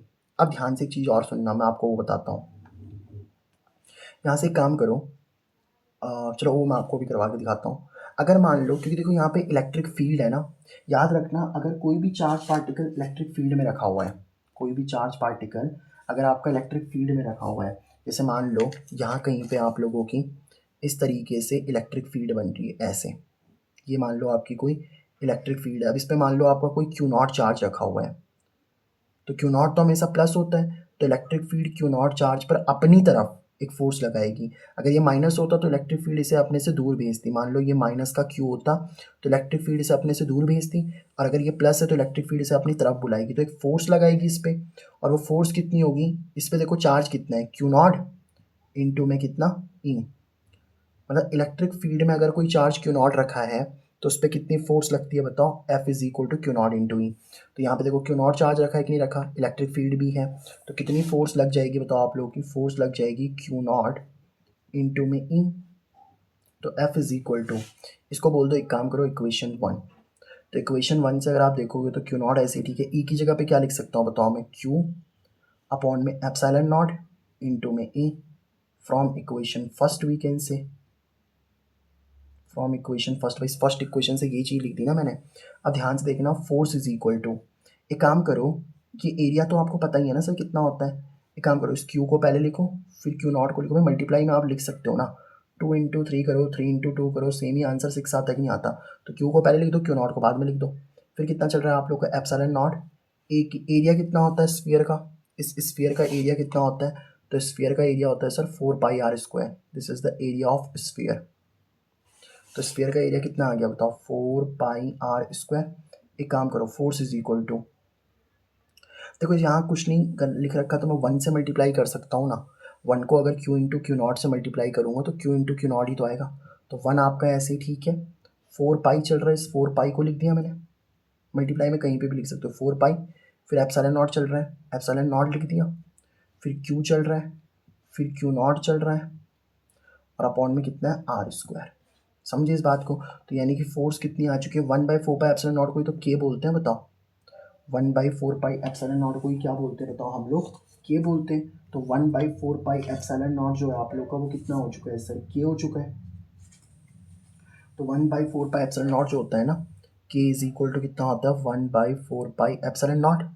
तो बस 1/4 पाई एप्सिलॉन नॉट की जगह पे कितना लिख चुका हूँ मैं, के, साथ में कितना आ जाएगा, Q into Q not upon में r स्क्वायर।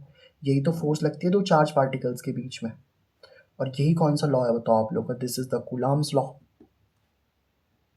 यही कौन सा लॉ है बताओ हमारे पास में, कूलम्ब्स लॉ है, ठीक है। तो ये हम लोगों ने क्या करा, जो आपकी गॉस थ्योरम है ना, उस गॉस थ्योरम से मैंने किसको डिराइव कर दिया बताओ, गॉस थ्योरम से मैंने कूलम्ब्स लॉ को डिराइव कर दिया। आई होप आपको ये वाली बात समझ में आ गई होगी, ठीक है। अब हम लोग चलते हैं एप्लीकेशन ऑफ गॉस थ्योरम की तरफ। Now we are moving towards the application of Gauss theorem. तो अब हम लोग समझते हैं application application of application of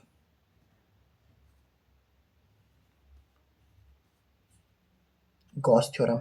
इसमें सबसे पहली जो एप्लीकेशन आती है ना आप लोगों की, वो कौन सी एप्लीकेशन आती है, एक्सप्रेशन फॉर, मैं आपको समझाता हूँ इसको, टेंशन मतलब, expression for electric field, expression for electric field due to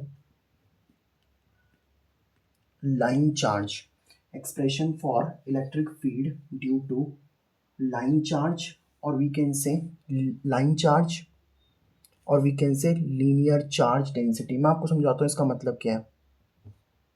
linear charge density, देखो इसको मैं आपको समझाता हूँ, टेंशन मत लो। ये क्या लिखा है ना, अभी आपको समझ में आ जाएगा, बस मैंने हेडिंग बना दिया आप लोगों की, ठीक है। अब देखो जैसे मान लो कि आपके पास में एक रॉड है,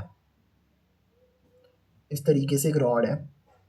इस रॉड की जो लेंथ है ना, इस रॉड की लेंथ मान लो एल है, ठीक है। इस रॉड की लेंथ कितनी आप लोग की एल है। अब मैंने ना इस रॉड पे कोई क्यू चार्ज को डिस्ट्रीब्यूट कर दिया, तो एक्चुअल में इसके लिए एक टर्म डिफाइन होती है जिसको हम लोग बोलते हैं लैम्डा। वो लैम्डा क्या होता है आप लोगों का, दैट इज योर लीनियर। जैसे मान लो आपने इसको प्लस क्यू चार्ज दे दी, तो प्लस क्यू चार्ज इस पूरी रॉड पे डिस्ट्रीब्यूट हो जाएगा ऐसे। तो प्लस क्यू चार्ज क्या हो जाएगा, इस पूरी रॉड पे डिस्ट्रीब्यूट हो जाएगा, है ना। तो इसको, इसके लिए हम एक टर्म डिफाइन करते हैं कि जब भी आपका इस तरीके से कोई रॉड हो और उस रॉड पे आप लोगों ने क्या कर दिया, इस रॉड पे आप लोगों ने कोई प्लस क्यू चार्ज डिस्ट्रीब्यूट कर दिया, तो उसके लिए एक टर्म डिफाइन होती है, that is your linear charge density. और लीनियर चार्ज डेंसिटी लैम्डा कैसे निकलती है, इसको लैम्डा पढ़ते हैं ना। आपका कितना चार्ज है क्यू, और क्यू को डिवाइड कर लो एल से, तो इसी को हम लोग बोलते हैं लीनियर चार्ज डेंसिटी। तो लीनियर चार्ज डेंसिटी का मतलब क्या होता है कि जब भी आपके पास में एक रॉड है और उस रॉड पे क्यू चार्ज डिस्ट्रीब्यूट है, तो उसको हम लीनियर चार्ज डेंसिटी बोलते हैं, ठीक है। तो यही हम लोग करने वाले हैं। देखो जैसे मान लो कि मेरे पास में मैंने इस तरीके से एक रॉड ले ली, तो एक रॉड हम लोग ले लेते हैं, इस तरीके से एक रॉड है हमारे पास में, और इस रॉड पे आप लोगों ने क्या करा, पॉजिटिव चार्ज को डिस्ट्रीब्यूट कर दिया,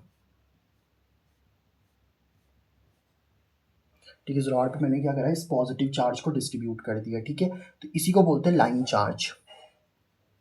इस तरीके से एक मतलब लाइन पे पूरा चार्ज डिस्ट्रीब्यूट हो रखा है, इस तरीके से एक रॉड पे आपने चार्ज को डिस्ट्रीब्यूट कर रखा है इस तरीके से, है ना। अब ध्यान से समझना कि अगर मान लो यहाँ पे मेरे पास में एक पी पॉइंट है, तो इस पी पॉइंट पे मुझे इलेक्ट्रिक फील्ड निकालनी है।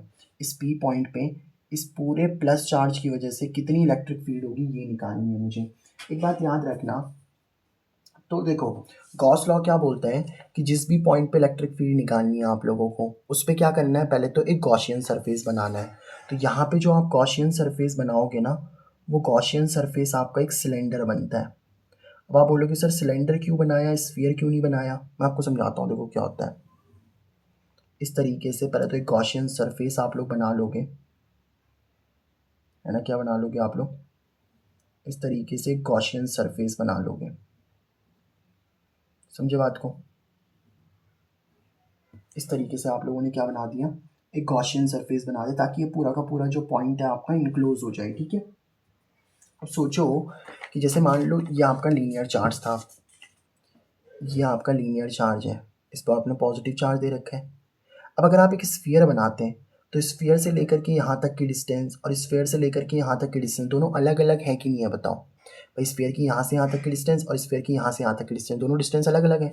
लेकिन यहाँ पे अगर आप लोग देखोगे ना, तो यहाँ पे आप कहीं की भी डिस्टेंस कहीं से भी ले लो, सारी डिस्टेंसेज सेम मिलेंगी आप लोगों को, ठीक है। तो एक सिलेंडर इसलिए बनाया जाता है आप लोग का। इस सिलेंडर की लेंथ मैं मान लेता हूँ एल, और इसकी रेडियस कितनी मान ली मैंने आर। अब आप यहाँ से यहाँ तक की रेडियस भी आर ही देखोगे, यहाँ से यहाँ तक की रेडियस आर, हर जगह की रेडियस कितनी होगी, आर होगी। यहाँ से यहाँ तक की रेडियस कहीं से भी रेडियस देख लो, लेकिन इसमें रेडियस सेम नहीं थी। देखो जैसे पॉजिटिव चार्ज है ना आप लोगों का, अब ये आपने स्फीयर बना दिया, तो यहाँ से यहाँ तक की रेडियस आर हो गई, फिर यहाँ से यहाँ तक की रेडियस आर अलग हो गई आप लोगों की, है ना। तो इस तरीके से, तो अब देखो जरा, और इसकी मतलब इस सिलेंडर की लेंथ मैंने एल मान ली और रेडियस कितनी मान ली मैंने, आर मान ली। तो let the length of the cylinder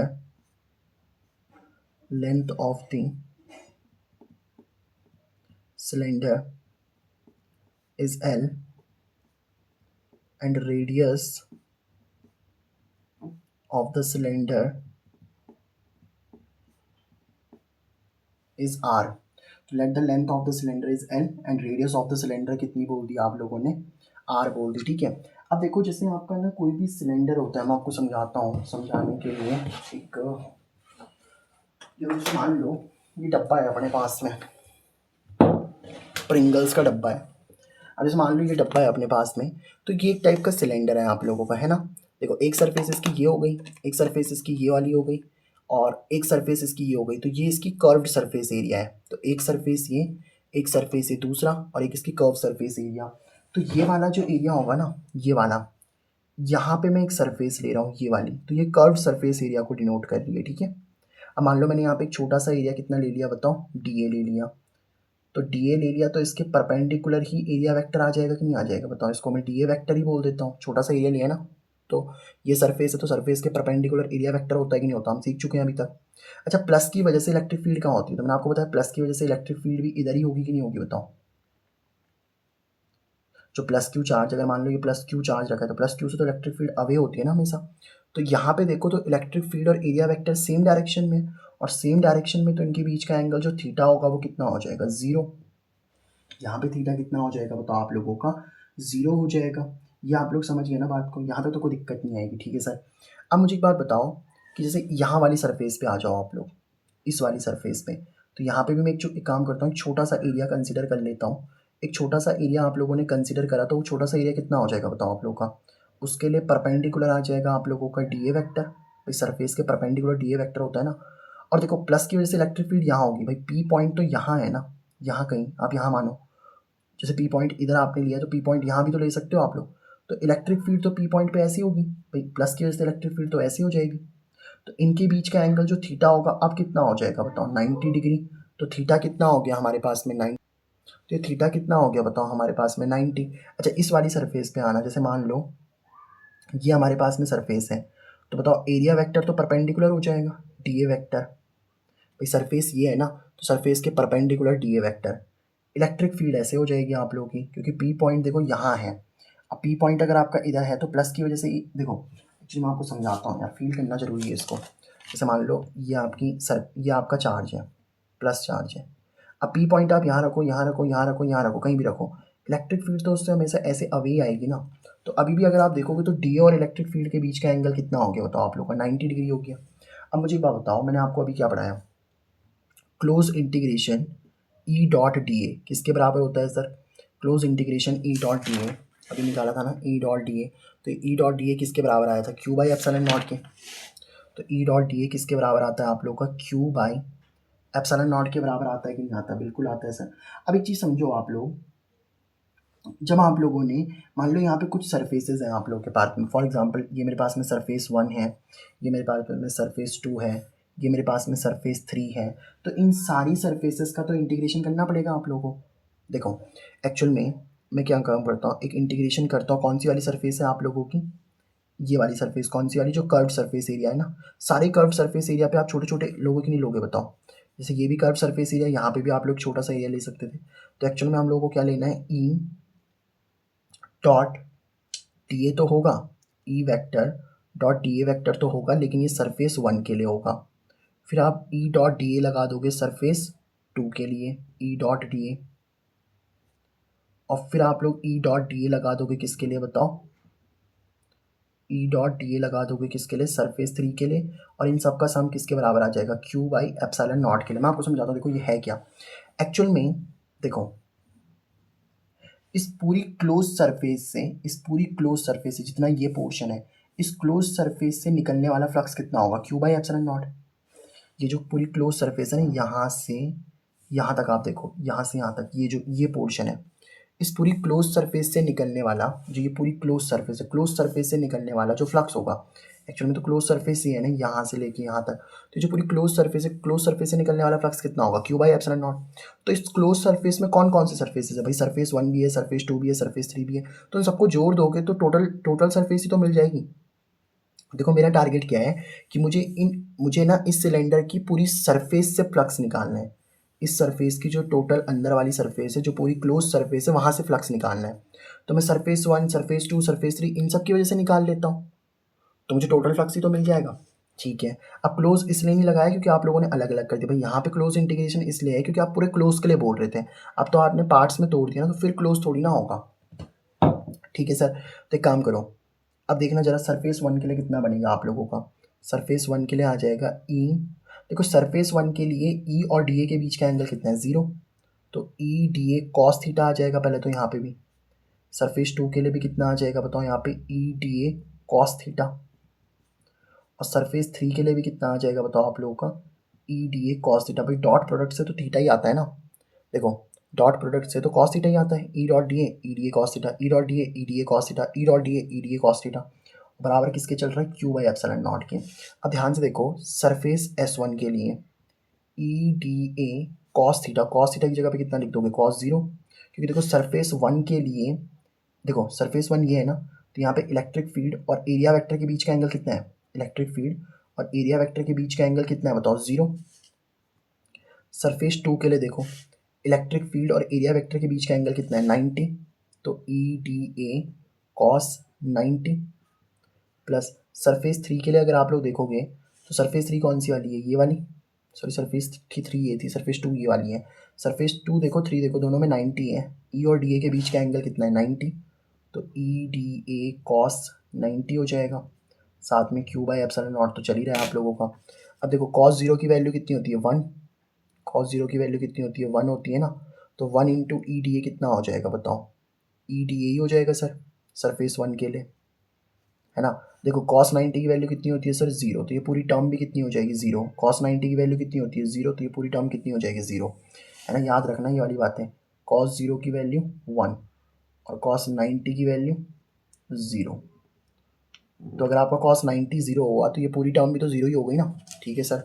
अब ध्यान से देखना बराबर में क्या चल रहा है आप लोग का, Q by epsilon naught. Electric field तो कांस्टेंट ही होगी हर जगह, बाहर निकाल दो भाई, रेडियस कांस्टेंट है ना, आर कांस्टेंट है और क्यू भी सेम ही है आप लोगों का, तो डी ए का इंटीग्रेशन हो जाएगा, बराबर में कितना बचेगा आप लोगों का, क्यू बाई एप्सिलॉन नॉट। इसको थोड़ा सा आगे यहाँ पे सॉल्व करता हूँ मैं, देखो एक काम करो, इसको थोड़ा सा यहाँ पे भी सॉल्व कर सकते हैं।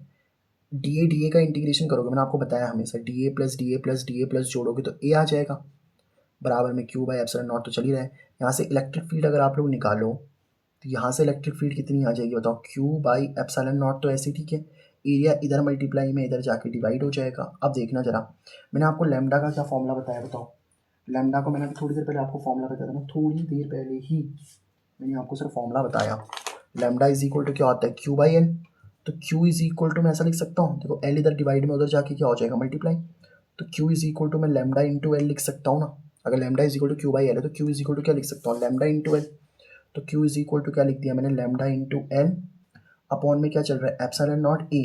अब ए क्या है यहाँ पे, सिलेंडर का एरिया, और सिलेंडर का इस कर्व्ड सरफेस का एरिया कितना होता है, तो ये कर्व सरफेस है ये वाली, ये जो कर्व्ड सरफेस है ना, इस कर्व सरफेस का एरिया कितना होता है सिलेंडर का, तो जो आपका curved surface area of cylinder होता है ना सर, वो curve surface area of cylinder कितना होता है आप लोग का, 2πr l, क्योंकि रेडियस आपने आर मानी है और लेंथ आप लोगों ने एल मानी है, तो एरिया कितना हो जाएगा बताओ, 2πr और एल, इस एल से ये एल कैंसिल हो जाएगा, तो इलेक्ट्रिक फील्ड कितनी आ चुकी है बताओ आप लोग की, लैम्डा अपॉन में 2π ऐसे ही ठीक है, एप्सिलॉन नॉट भी आपका ऐसे ही ठीक है और आर भी आपका ऐसे ठीक है, तो this is the electric field.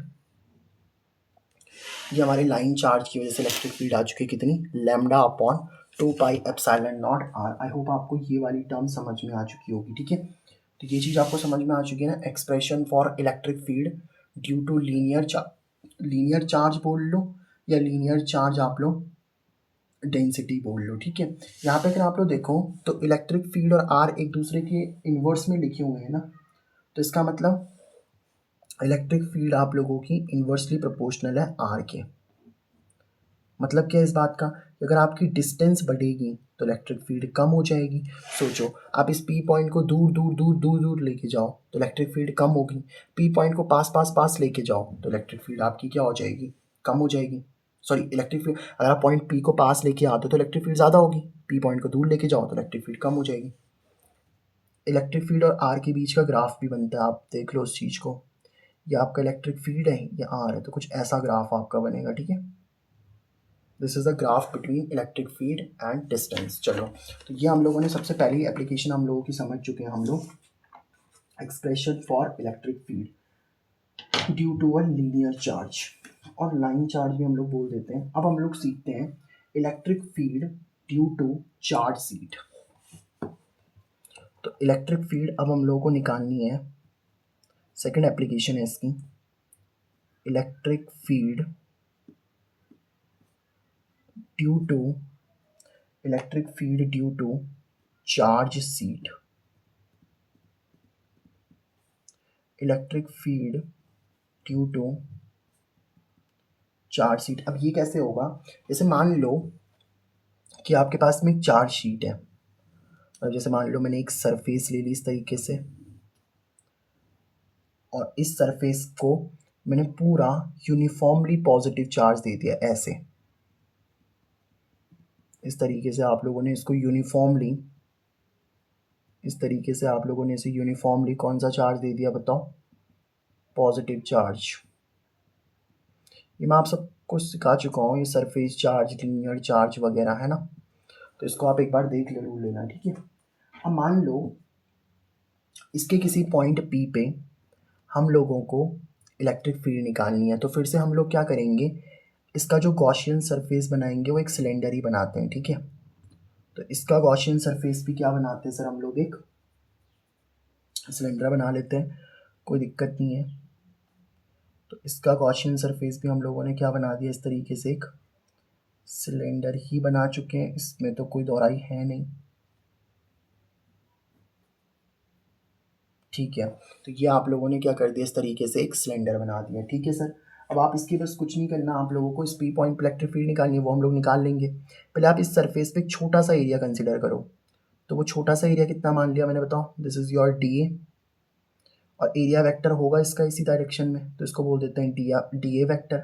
अब ये प्लस चार्ज है, तो पी पॉइंट पे इलेक्ट्रिक फील्ड इसकी ऐसे अवे फ्रॉम द चार्ज होगी कि नहीं होगी, तो ये हो गई आप लोगों की इलेक्ट्रिक फील्ड, है ना। अच्छा, इस वाले पॉइंट पे आ जाओ, जैसे मान लो ये आपकी सरफेस है, इसको मैं S1 सरफेस बोल देता हूँ, तो देखो इलेक्ट्रिक फील्ड भी इसी डायरेक्शन में, डी ए भी इसी डायरेक्शन में, तो थीटा कितना हो जाएगा इसके लिए, 0। भाई जिस डायरेक्शन में इलेक्ट्रिक फील्ड, अगर उसी डायरेक्शन में एरिया वेक्टर भी हो गया, तो उनके बीच का एंगल थीटा कितना हो गया, 0 हो गया। अब इस वाली सरफेस के लिए आना, बताओ, इस वाली सरफेस में पी पॉइंट इधर होगा, तो पी पॉइंट इधर है, तो प्लस की वजह से इलेक्ट्रिक फील्ड ऐसे बन जाएगी, नहीं बन जाएगी बताओ। तो इलेक्ट्रिक फील्ड इस डायरेक्शन में, सरफेस ये है, देखो सरफेस ये छोटा सरफेस, तो इसका एरिया वेक्टर भी ऐसे ही हो जाएगा, d A vector perpendicular to the surface, surface के परपेंडिकुलर डी ए वेक्टर होता है, तो ई इस डायरेक्शन में, डी ए भी इस डायरेक्शन में, तो इनके बीच का एंगल थीटा भी कितना हो जाएगा बताओ आप लोगों का, 0 हो जाएगा। और एक सरफेस आप एक काम करो, ये वाली ले लो, ऊपर वाली कर्व सरफेस एरिया, देखो पी पॉइंट तो आपका यहाँ कहीं होगा ना, तो देखो इसके लिए एरिया वेक्टर तो ऐसे ऊपर जाएगा, डी ए वेक्टर, लेकिन इलेक्ट्रिक फील्ड ऐसे जा रही होगी, देखो इलेक्ट्रिक फील्ड तो इसी डायरेक्शन में बनेगी ना भाई, इस डायरेक्शन में इलेक्ट्रिक फील्ड बनेगी, इस डायरेक्शन में इलेक्ट्रिक फील्ड बनेगी, तो इनके बीच का एंगल जो थीटा हो जाएगा वो कितना हो जाएगा, 90 डिग्री। तो इस केस में इलेक्ट्रिक फील्ड और एरिया वेक्टर के बीच का एंगल थीटा कितना था, 90 डिग्री। ये सरफेस 1, ये सरफेस 2, ये सरफेस कितनी है आप लोग की, 3 है। बस अब आपको क्या करना है, सॉल्व करना है, मैंने आपको बताया ही है। क्लोज इंटीग्रेशन जब आप ई डॉट डी एस का करते हो तो किसके बराबर आता है sir, Q by epsilon not का। अब आप अलग अलग सरफेसेज हैं, ये तो पूरे की वजह से है ना, कौन कौन सी सरफेसेज बताओ आपके पास में। अगर मैं इंटीग्रेशन करता हूँ सरफेस S1 का, जो कि आप लोगों की कितनी हो जाएगी बताओ, ई डॉट डी एस वैक्टर होता है ना, यहाँ पे इलेक्ट्रिक फील्ड भी वेक्टर है।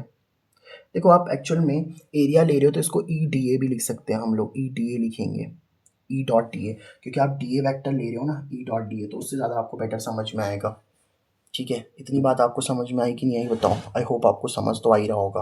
कैसे, देखो इस क्लोज सरफेस की वजह से जो टोटल इलेक्ट्रिक फ्लक्स होगा वो क्यू बाई एप्सिलॉन नॉट होगा। ये जो टोटल सरफेस है, इस टोटल सरफेस की वजह से इलेक्ट्रिक फ्लक्स कितना होगा, क्यू बाई एप्सिलॉन नॉट। अब टोटल सरफेसेस कौन कौन सी हैं, S1 सरफेस है, S2 सरफेस है, S3 सरफेस है, उन सबको जोड़ दो, मतलब S1 सरफेस का ई डॉट डी ए, फिर S2 सरफेस का भी कितना हो जाएगा आप लोग का ई डॉट डी ए, और S3 सरफेस का भी क्या हो जाएगा बताओ आप लोग का ई डॉट डी ए, और वो किसके बराबर आ जाएगा, क्यू बाई एप्सिलॉन नॉट के। ये बात आपको समझ में आ गई ना, S1 S2 S3। अब ध्यान समझना, ई डॉट डी ए, ई डॉट डी ए, ये तो आपका आई चुका है, S1 S2 S3। अब मुझे बात बताओ S1 वाला कौन सा है, ये, और S1 वाले में ई और डी ए के, पहले तो एक काम करो, इसको खोल दो, तो S1 ऐसे ही ठीक है, डॉट प्रोडक्ट से क्या आता है, कॉस, तो E D A cos theta. यहाँ पे भी S2 डॉट प्रोडक्ट से क्या आ जाएगा, E D A cos theta, और S3 D A, E D A का क्या आ जाएगा बताओ, E D A cos theta, साथ में कितना चल रहा है, क्यू बाई एप्सिलॉन नॉट, ठीक है सर। अब यहाँ से अगर आप लोग देखोगे तो S1 सरफेस ऐसे ही ठीक है, E D A, S1 surface ये है ना, तो S1 सरफेस के लिए थीटा कितना है, देखो इलेक्ट्रिक फील्ड इस डायरेक्शन में, एरिया वेक्टर भी इसी डायरेक्शन में, तो थीटा कितना हो गया, 0, तो ई ए कॉस 0।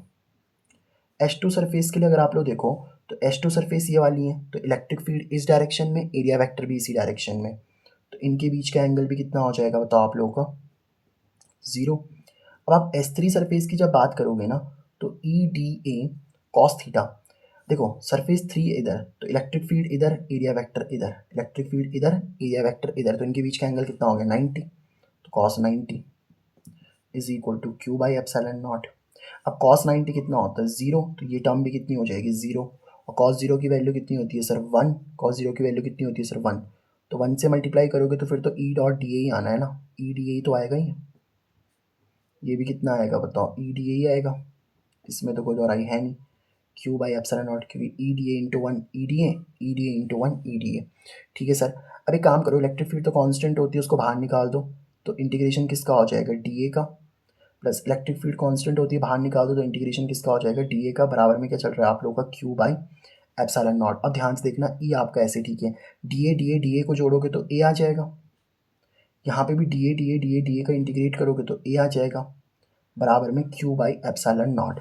तो ई ए प्लस ई ए, देखो ये है ना आप लोग का ई ए प्लस में ई ए बराबर कितना आ जाएगा आपका Q बाई एप्सिलॉन नॉट। तो इसको अगर मैं सॉल्व करूँ ई ए इंटू ई ए कितना हो जाएगा बताओ आपका 2EA बराबर में Q बाई एप्सिलॉन नॉट। अब एक काम करो, यहाँ से मैं थोड़ा सा आपको बताता हूँ क्या करना है आपको, ध्यान से देखना, इलेक्ट्रिक फील्ड को यहीं रहने दो, Q आपका इधर ही ठीक है, ये 2 है ना आप लोगों का, ये 2 और ये A मल्टीप्लाई में होंगे, तो इधर जाके क्या हो जाएंगे डिवाइड, तो 2 एप्सिलॉन नॉट तो चल ही रहा है और A भी आ जाएगा, देखो ये वाला 2 इधर डिवाइड में, ये वाला A इधर डिवाइड में, एप्सिलॉन नॉट तो चल ही रहा है। अब देखो सरफेस चार्ज डेंसिटी क्या होती है वो भी मैं आपको समझा देता हूँ। जैसे मान लो आपके पास में कोई सरफेस है, फॉर एग्जांपल जैसे मान लो ये आपके पास में क्या है, कोई सरफेस है, अभी सरफेस पे कुछ पॉजिटिव चार्ज आपने दे रखा है, तो उसके लिए डिफाइन होती है आप लोग का सिग्मा, सिग्मा को हम लोग बोलते हैं क्या, सरफेस चार्ज डेंसिटी, और इसका फॉर्मूला क्या होता है हमारे पास में Q बाई ई, क्योंकि एक एरिया पे फैला हुआ है ना आपका चार्ज, तो सिग्मा का फॉर्मूला क्या होता है चलो देखना, देखो यहाँ पे मैं आपको बता देता हूँ, सिग्मा इज इक्वल टू कितना होता है बताओ आप लोग का Q बाई ए, तो Q इज इक्वल टू कितना हो जाएगा, ए इधर डिवाइड में उधर जाके मल्टीप्लाई, तो सिग्मा इंटू ए, तो Q का फॉर्मूला क्या बन चुका है सिग्मा इंटू ए। Q सिग्मा क्या है ना, सरफेस चार्ज डेंसिटी, सरफेस पे कितना चार्ज है, सरफेस चार्ज डेंसिटी। तो ध्यान से अगर आप लोग देखोगे तो इलेक्ट्रिक फील्ड का फॉर्मूला Q की जगह पे क्या लिख सकता हूँ बताओ मैं, सिग्मा इंटू ए अपॉन में 2 एप्सिलॉन नॉट, और साथ में कितना आ जाएगा आप लोग का E, यहाँ तक ठीक है, ए से ए क्या हो जाएगा आप लोग का कैंसिल, तो इलेक्ट्रिक फील्ड कितनी आ चुकी है बताओ आप लोग की, सिग्मा अपॉन 2 एप्सिलॉन नॉट। तो this is the electric field due to charge sheet. तो अगर आपके पास में कोई भी चार्ज शीट होती है ना, तो उसकी वजह से ये इलेक्ट्रिक फील्ड का आपको एक्सप्रेशन लिखना है, that is your sigma upon में 2 एप्सिलॉन नॉट। इतनी बात आई होप आपको समझ में आ चुकी होगी, ठीक है। अब मैं एक काम करता हूँ, आपको एक दो कॉन्सेप्ट और हैं वो मैं आपको समझा देता हूँ, और फिर मैं आपको लास्ट डेरिवेशन समझाता हूँ, ठीक है। मान लो देखो एक चीज़ बताओ आप लोग, जैसे मान लो फॉर एग्ज़ाम्पल ये थोड़ा सा इम्पॉर्टेंट पॉइंट भी आप लोगों को, ये आपको समझ के भी रखना है, क्योंकि ये थोड़ा सा इम्पॉर्टेंट पॉइंट की कैटेगरी में आ जाएगा आप लोगों का, है ना। जैसे मान लो कि मेरे पास में एक चार्ज शीट ये है ना, ये आपकी मान लो पॉजिटिव चार्ज शीट है, ठीक है सर, तो ये हमारे पास में पॉजिटिव चार्ज शीट है, और एक और हमारे पास में क्या है पॉजिटिव चार्ज शीट है, यानी कि दो पॉजिटिव चार्ज शीट ले ली मैंने।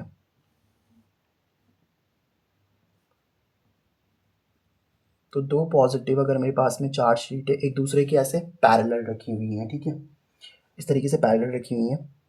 तो मुझे एक बात बताओ आप लोग, आपको ना इलेक्ट्रिक फील्ड कहाँ कैलकुलेट करनी है, अगर बीच में कैलकुलेट करनी है तो देखो प्लस की वजह से यहाँ की इलेक्ट्रिक फील्ड इधर आएगी कि नहीं आएगी बताओ, ठीक है, इसकी वजह से इलेक्ट्रिक फील्ड को मैं E1 बोल देता हूँ, और ये वाला प्लस है, अगर मान लो आपको बीच में कोई पॉइंट दे रखा है P, तो इस P पॉइंट पे प्लस की वजह से इलेक्ट्रिक फील्ड अवे होती है, इस प्लस की वजह से भी इलेक्ट्रिक फील्ड क्या हो जाएगी आप लोगों की, अवे हो जाएगी, दैट इज़ योर E2। अब E1 की वजह से कितनी इलेक्ट्रिक फील्ड आएगी आप लोगों की, और E2 की वजह से जो भी इलेक्ट्रिक फील्ड आएगी, लेकिन ये दोस्तों ये देखो इलेक्ट्रिक फील्ड एक E1 आपकी इधर आ रही है, और एक इलेक्ट्रिक फील्ड आपकी E2 इधर आ रही है, तो ये ऑपोजिट डायरेक्शन में है कि नहीं है? और ऑपोजिट डायरेक्शन में है तो एक दूसरे को कैंसिल कर देंगी। जैसे आप एक चीज़ देखते हो ना कि मान लो एक ब्लॉक है, इस ब्लॉक पे 5 न्यूटन की फोर्स इधर से लग रही है और 5 न्यूटन की फोर्स इधर से लग रही है, तो क्योंकि फोर्स कैसी क्वांटिटी है बताओ आप लोग, कि वेक्टर क्वांटिटी होती है कि नहीं होती, तो वो ऑपोजिट डायरेक्शन को कैंसिल कर लेता है। मतलब अगर ये F1 फोर्स है और ये F2 फोर्स है, तो F1 को अगर आप देखोगे तो सिंपल सी बात है, F1 प्लस F2 जीरो के बराबर आ रहा है, तो दोनों फोर्स को जोड़ के जीरो ही आएगा ना। तो यानी कि बीच की जो नेट इलेक्ट्रिक फील्ड होगी वो कितनी होगी बताओ आप लोगों की, जीरो होगी। तो याद रखना, दो चार्ज शीट की वजह से अगर आपका बीच में कोई पॉइंट है, जैसे एक चार्ज शीट ये है, एक चार्ज शीट ये है, और बीच में आपका कोई पॉइंट पी है, तो चार्ज शीट की वजह से अगर आप बीच में मौजूद पी पॉइंट पर अगर इलेक्ट्रिक फील्ड निकालोगे ना तो वो जीरो आनी है। लेकिन अगर मान लो कोई पी पॉइंट आप लोगों का यहाँ पे है, तो देखो ये प्लस है, तो पी पॉइंट पे इलेक्ट्रिक फील्ड ऐसी बनाई। एक काम करता हूँ, इसको फर्स्ट चार्ज शीट बोल देता हूँ, इसको सेकंड बोल देता हूँ, है ना। तो पी पॉइंट पे फर्स्ट वाला ऐसे इलेक्ट्रिक फील्ड बनाएगा E1, और सेकंड वाला भी तो ऐसे ही बनाएगा। ध्यान से देखो, प्लस की वजह से इलेक्ट्रिक फील्ड अवही बनती है ना। अच्छा, अगर पी पॉइंट यहाँ पे होता तो देखो ये वाला प्लस इधर इलेक्ट्रिक फील्ड बनाता E1, और ये वाला प्लस भी इधर इलेक्ट्रिक फील्ड बनाता आप लोगों का कितना, E2 बनाता कि नहीं बनाता बताओ। ये तो आपको समझ में आ गया होगा, ठीक है सर। अब देखो E1 और E2 को जोड़ दो, चार्ज शीट की वजह से कितनी इलेक्ट्रिक फील्ड आती है बताओ आप लोग की, ये तो हम निकाल चुके हैं ना। किसी भी एक चार्ज शीट की वजह से कितनी इलेक्ट्रिक फील्ड आती है, सिग्मा बाई 2 एप्सिलॉन नॉट। कितनी इलेक्ट्रिक फील्ड आती है बताओ। तो E1 की वैल्यू कितनी आ जाएगी आप लोगों की, सिग्मा अपॉन 2 एप्सिलॉन नॉट, और E2 की वैल्यू भी कितनी आ जाएगी आप लोग की, सिग्मा अपॉन 2 एप्सिलॉन नॉट। ये आएगी कि नहीं आएगी बताओ। अब क्योंकि देखो यहाँ वाली भी इलेक्ट्रिक फील्ड इस डायरेक्शन में, यहाँ वाली इलेक्ट्रिक फील्ड भी इस डायरेक्शन में, तो दोनों को जोड़ दो, E1 प्लस E2, यानी कि sigma upon 2 epsilon not. E1 की value sigma upon 2 epsilon not, E2 की वैल्यू भी कितनी है आप लोग की, सिग्मा अपॉन 2 एप्सिलॉन नॉट। तो दोनों को जोड़ोगे तो कितना आ जाएगा बताओ। ये तो आप लोग कर ही सकते हो ना। देखो 2 एप्सिलॉन नॉट तो सेम ही रहेगा नीचे, और ऊपर कितना जुड़ जाएगा, सिग्मा प्लस सिग्मा। अब सिग्मा प्लस सिग्मा कितना हो जाएगा बताओ आप लोग का, 2 सिग्मा, और अपॉन में नीचे कितना चल रहा है बताओ आप लोग का, 2 एप्सिलॉन नॉट। कितना चल रहा है आप लोग का, 2 एप्सिलॉन नॉट चल रहा है। भाई सिग्मा प्लस सिग्मा 2 सिग्मा हो जाएगा ना, 2 से 2 कैंसिल हो गया, तो E1 प्लस E2 कितना आ चुका है बताओ आप लोगों का, E1 प्लस E2 आ चुका है आप लोगों का सिग्मा अपॉन एप्सिलॉन नॉट। यानी कि इस पी पॉइंट पे यहाँ पे भी इलेक्ट्रिक फील्ड होगी सिग्मा अपॉन एप्सिलॉन नॉट, और यहाँ पे भी कितनी इलेक्ट्रिक फील्ड होगी बताओ आप लोग की, सिग्मा एप्सिलॉन नॉट। तो दो चार्ज शीट की वजह से बीच में जो इलेक्ट्रिक फील्ड होती है वो जीरो होती है, लेकिन इधर साइड भी सिग्मा अपॉन एप्सिलॉन नॉट, इधर साइड भी सिग्मा अपॉन एप्सिलॉन नॉट। अच्छा, अगर मान लो यही आप लोगों की, ये तो सेम चार्ज शीट थी ना भाई, ये तो सेम चार्ज शीट थी। अगर इन्हीं की जगह पे सोचो ऑपोजिट चार्ज शीट होती, इन्हीं की जगह पे मैं एक काम करता हूँ, एक केस ले लेता हूँ, that is your opposite charge sheet. तो अगर आप एक ऑपोजिट चार्ज शीट ले लोगे फिर क्या सीन होगा बता सकते हो मुझे। देखो ऑपोजिट चार्ज शीट में क्या होगा कि जैसे मान लो, मैं आपको समझाता हूँ, ये आपकी एक पॉजिटिव चार्ज शीट है, ये आपकी एक पॉजिटिव चार्ज शीट है, और ये आपके पास में क्या है, एक नेगेटिव चार्ज शीट है। ठीक है, इस तरीके की नेगेटिव चार्ज शीट है, इसको फर्स्ट चार्ज शीट बोल देता हूँ, इसको सेकंड चार्ज बोल देता हूँ। तो अगर मान लो बीच में कोई पॉइंट पी है, तो प्लस की वजह से पी पॉइंट पे इलेक्ट्रिक फील्ड ऐसे होगी कि नहीं होगी बताओ, E1 बोलेंगे क्योंकि फर्स्ट की वजह से इलेक्ट्रिक फील्ड बन रही है, सेकंड की वजह से इलेक्ट्रिक फील्ड इसमें E2 ऐसे बन जाएगी। तो अब देखो एक दूसरे के ऑपोजिट डायरेक्शन में है ना। देखो प्लस की वजह से, सॉरी सॉरी सॉरी, एक मिनट, हाँ एक मिनट, देखो ये पॉइंट आप लोग का बीच में ना, इस तरीके से बीच में ये पॉइंट पी है, तो प्लस की वजह से पी पॉइंट पे इलेक्ट्रिक फील्ड कैसे बनेगी, इस तरीके से E1, और माइनस वाला भी, तो माइनस वाला तो पॉइंट को अपनी तरफ खींचता ही है ना, माइनस की तो तरफ बनती है ना इलेक्ट्रिक फील्ड, यानी कि यहाँ पे भी इलेक्ट्रिक फील्ड E2 इसी की तरफ बन जाएगी नहीं बन जाएगी बताओ। ये समझ में आया आप लोग, कैंसिल नहीं होगी यहाँ पे, वेरी सॉरी, कैंसिल नहीं होगी। अगर आपका कोई पॉइंट बीच में रखा है ना पी, तो देखो प्लस वाला तो इस पॉइंट पी को इधर फेंकेगा E1, और माइनस तो पॉइंट को अपनी तरफ बुलाता ही है ना, तो माइनस। अब तो इसका मतलब यहाँ पे अगर आप बीच में नेट इलेक्ट्रिक फील्ड देखोगे ना, तो बीच में नेट इलेक्ट्रिक फील्ड कितनी हो जाएगी, E1 प्लस में E2, और नेट इलेक्ट्रिक फील्ड हम निकाल ही चुके हैं, E1 प्लस E2 कितना होता है बताओ आप लोगों को, सिग्मा अपॉन एप्सिलॉन नॉट। तो यानी कि बीच में कितनी इलेक्ट्रिक फील्ड आती है आप लोगों की, सिग्मा अपॉन एप्सिलॉन नॉट। ये समझ में आया आप लोगों को क्यों। देखो मैं आपको समझाता हूँ, इसको टेंशन मत लेना। जैसे मान लो एक चार्ज शीट आप लोग की ये थी, एक चार्ज शीट आप लोग की ये है और एक चार्ज शीट आप लोग की ये है। अब देखो प्लस वाला तो इलेक्ट्रिक फील्ड अपने से दूर बनाता है और माइनस अपनी तरफ ही बनाता है, तो दोनों सेम डायरेक्शन में हो गई ना, और दोनों सेम डायरेक्शन में हो गई तो फिर तो जुड़ी जाएगी। अच्छा अब देखो मान लो कोई पॉइंट आपका पी यहाँ पे रखा है या कोई पॉइंट आप लोग का पी यहाँ पे रखा है, तो फर्स्ट वाले की वजह से पी पॉइंट पे इलेक्ट्रिक फील्ड ऐसे बनेगी कि नहीं बनेगी बताओ, E1, और सेकंड वाला माइनस तो अपनी तरफ खींचेगा पॉइंट पी को, तो वो E2 इलेक्ट्रिक फील्ड ऐसे बना देगा, दोनों अपोजिट डायरेक्शन में, तो नेट इलेक्ट्रिक फील्ड कितनी हो जाएगी बताओ आप लोग की, 0।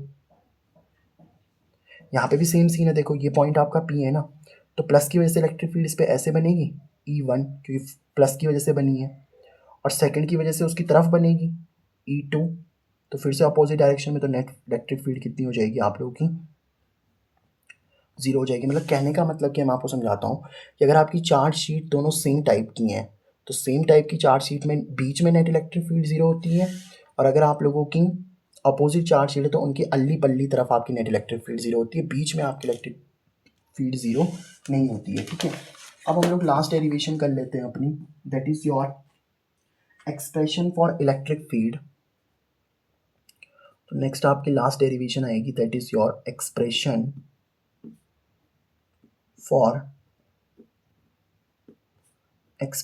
For electric field due to charge conducting sphere, due to charge conducting sphere, मतलब जो भी आपके पास में कोई स्फीयर है उस पर चार्ज वो कंडक्ट करता है, मतलब उसके ऊपर चार्ज है ना। मैं आपको समझाता हूँ कैसे। जैसे मान लो ये आपके पास में एक स्फीयर है। अच्छा याद रखना, स्फीयर को आप जो भी चार्ज देते हो ना वो अपनी सरफेस पे उस चार्ज को डिस्ट्रीब्यूट कर लेता है। मतलब जैसे मान लो आपने इसको प्लस चार्ज दे दिया तो ये प्लस चार्ज को क्या करेगा, अपनी सरफेस पे डिस्ट्रीब्यूट कर देगा ऐसे। ठीक है, अब मुझे क्या करना है, तीन केसेस में यहाँ पे इलेक्ट्रिक फील्ड निकालनी है आप लोग को। सबसे पहले मैं इलेक्ट्रिक फील्ड कहाँ निकालूंगा, ये जो स्फीयर है ना, इस स्फीयर के बाहर मान लो कोई एक पॉइंट है पी, उस पी पॉइंट पे मेरे को इलेक्ट्रिक फील्ड निकालनी है। तो इलेक्ट्रिक फील्ड आप सबसे पहले कहाँ पे निकालोगे बताओ, electric field outside the sphere, यानी कि स्फीयर के बाहर आपको क्या निकालनी है बताओ, इलेक्ट्रिक फील्ड निकालनी है। तो वो कैसे निकालोगे, देखो जैसे मान लो इस स्फीयर की जो रेडियस है वो रेडियस मैंने आर ले ली। देखो गॉस का लॉ क्या बोलता है कि जिस भी पॉइंट पे आपको इलेक्ट्रिक फील्ड निकालनी है ना उसको मानते हुए पहले आप एक गॉसियन सरफेस बनाओ, और गॉसियन सरफेस यहाँ पे एक स्फीयर ही बनाना सही रहेगा। तो ये क्या बना दिया मैंने, this is the Gaussian surface, ये आपका गॉसियन सरफेस है। ठीक है सर, यहाँ तक कोई दिक्कत नहीं है आप लोगों को। अब मान लो गॉसियन सरफेस की यहाँ से यहाँ तक की जो रेडियस है वो आर है, इस पी पॉइंट से सेंटर तक की डिस्टेंस, मान लो सेंटर आपका ओ है ना, स्फीयर का सेंटर ओ है, तो वहाँ तक की डिस्टेंस कितनी है आपकी आर। आप क्लियरली देख रहे हो ये जो गॉसियन सरफेस की रेडियस है, और जो देखो स्फीयर की रेडियस कितनी है बताओ, रेडियस ऑफ स्फीयर। तो सर रेडियस ऑफ स्फीयर तो अगर आप लोग देखोगे ना तो वो कितनी है आपके पास में आर, बट गॉसियन सरफेस की स्फीयर कितनी है, स्मॉल आर। तो रेडियस ऑफ गॉसियन सरफेस, तो रेडियस ऑफ गॉसियन सरफेस कितनी है बताओ आप लोग की, स्मॉल आर। कितनी है आपके पास में, स्मॉल आर होगी कि नहीं होगी बताओ। तो रेडियस ऑफ गॉसियन सरफेस कितनी हो चुकी है हमारे पास में, स्मॉल आर। मतलब मैं ये बोलना चाहता हूँ कि R is much much greater than capital R. तो ये जो आर है ये इस आर से तो ग्रेटर ही दिख रही है कि नहीं दिख रही है आप लोगों को। ठीक है सर, अब क्या करना है आप लोगों को, कुछ नहीं करना। आप एक काम करो, यहाँ पे कोई सरफेस मान लो, कोई एरिया मान लो, एक छोटा सा एरिया मैंने डी ए ले लिया, जिसके परपेंडिकुलर हो जाएगा उसका डी ए वैक्टर, प्लस है तो इलेक्ट्रिक फील्ड भी अवे ही होगी कि नहीं होगी बताओ, यस सर। और इनके बीच का थीटा कितना आ जाएगा आप लोगों का, 0। अब आप सबको पता है अगर मैं इंटीग्रेशन करूँगा डी फाई का, तो देखो इस छोटे से एरिया की वजह से इलेक्ट्रिक फ्लक्स कितना आ रहा है मान लो डी फाई, तो सारे डी फाई को जोड़ दोगे तो डी फाई का इंटीग्रेशन ही तो करना पड़ेगा, और वो डी फाई क्या हो जाएगा आप लोगों का, ई डॉट डी ए। क्योंकि देखो फाई का फॉर्मूला क्या होता है बताओ आप लोगों का, ई डॉट ए। तो डी फाई का फॉर्मूला क्या हो जाएगा आप लोगों का, ई डॉट डी ए। बहुत सिंपल है ना। ठीक है, तो फाई इज इक्वल टू कितना होता है आप लोगों का, ई डॉट ए। अब दोनों तरफ इंटीग्रेट कर दिया। अब ध्यान से देखना, डी फाई का इंटीग्रेशन तो फाई हो जाएगा, इसमें कोई दिक्कत है नहीं आप लोगों की। ई तो कांस्टेंट है वो बाहर निकाल दो, तो क्लोज इंटीग्रेशन किसका हो जाएगा, डी ए का। उससे भी पहले मैं आपको ये चीज़ बताता हूँ, देखो इलेक्ट्रिक फील्ड और एरिया वेक्टर के बीच में एंगल 0 है ना, तो E D A cos theta आ जाएगा। पहले तो डॉट प्रोडक्ट से कॉस आ जाता है, डॉट प्रोडक्ट से क्या आ जाता है बताओ आप लोगों को, कॉस वेक्टर क्वांटिटी वेक्टर लगाना जरूरी है। तो electric flux is equal to E D A cos theta, इनके बीच का एंगल कितना है बताओ आप लोगों को, 0। तो कितना आ जाएगा, कॉस 0। भाई इलेक्ट्रिक फील्ड और एरिया वेक्टर के बीच का एंगल कितना है, 0 ही तो है, तो कॉस 0 आ गया। तो इलेक्ट्रिक फ्लक्स का फॉर्मूला कितना बन चुका है, कॉस 0 की वैल्यू कितनी होती है, 1। तो ई डी ए बचेगा कि नहीं बचेगा बताओ। अब इलेक्ट्रिक फील्ड भी क्या होती है आप लोग की, कांस्टेंट होती है। इलेक्ट्रिक फील्ड क्या होती है, कांस्टेंट है ना, तो उसको बाहर निकाल लो। तो इंटीग्रेशन किसका हो जाएगा, डी ए का। अच्छा फाई का फॉर्मूला तो आप पढ़ ही चुके हो ना गॉस लॉ में, क्यू बाई एप्सिलॉन नॉट। तो इलेक्ट्रिक फील्ड ऐसे ही ठीक है। अब D A D A D A D ए का इंटीग्रेशन करोगे तो ए आ जाएगा आपका। तो इलेक्ट्रिक फील्ड का क्या फॉर्मूला आ चुका है आप लोगों का, एरिया इधर मल्टीप्लाई में इधर डिवाइड में डाल दो, तो Q by epsilon not into में कितना आ जाएगा, ए। तो इलेक्ट्रिक फील्ड का फॉर्मूला क्या आ चुका है देखो, क्यू आपका ऐसे ही ठीक है। एरिया का फॉर्मूला क्या होता है, 4 पाई r स्क्वायर, एरिया होता है ना एरिया, 4 पाई r स्क्वायर इंटू में एप्सिलॉन नॉट भी चल रहा है। तो इलेक्ट्रिक फील्ड का क्या फॉर्मूला बन चुका है हमारे पास में। एक काम करो, इसके आगे मैं 1 लिख सकता हूँ बताओ, 1 लिखने में तो कोई दिक्कत नहीं है ना। तो 1 लिखो इंटू में क्यू करो, इस 4 पाई को पहले लिख दो, कोई दिक्कत नहीं है। फिर आपका कितना आ जाएगा, सॉरी सॉरी दिख रहा है आपको, 1 को पहले लिख दिया, फिर क्यू, फिर 4 pi epsilon not r square लिख दिया। अब मुझे बात बताओ, 1/4 पाई एप्सिलॉन नॉट ये क्या होता है सर, देखो ना, 1/4 पाई एप्सिलॉन नॉट फिर r स्क्वायर लिख दिया। तो 1/4 पाई एप्सिलॉन नॉट क्या होता है सर, यही तो के होता है। तो इलेक्ट्रिक फील्ड का क्या फॉर्मूला आ चुका है, 1/4 पाई एप्सिलॉन नॉट की जगह पे मैं क्या लिख सकता हूँ, के क्यू अपॉन में कितना चल रहा है आप लोग का, r स्क्वायर। तो ये इलेक्ट्रिक फील्ड आपकी आ चुकी हैं।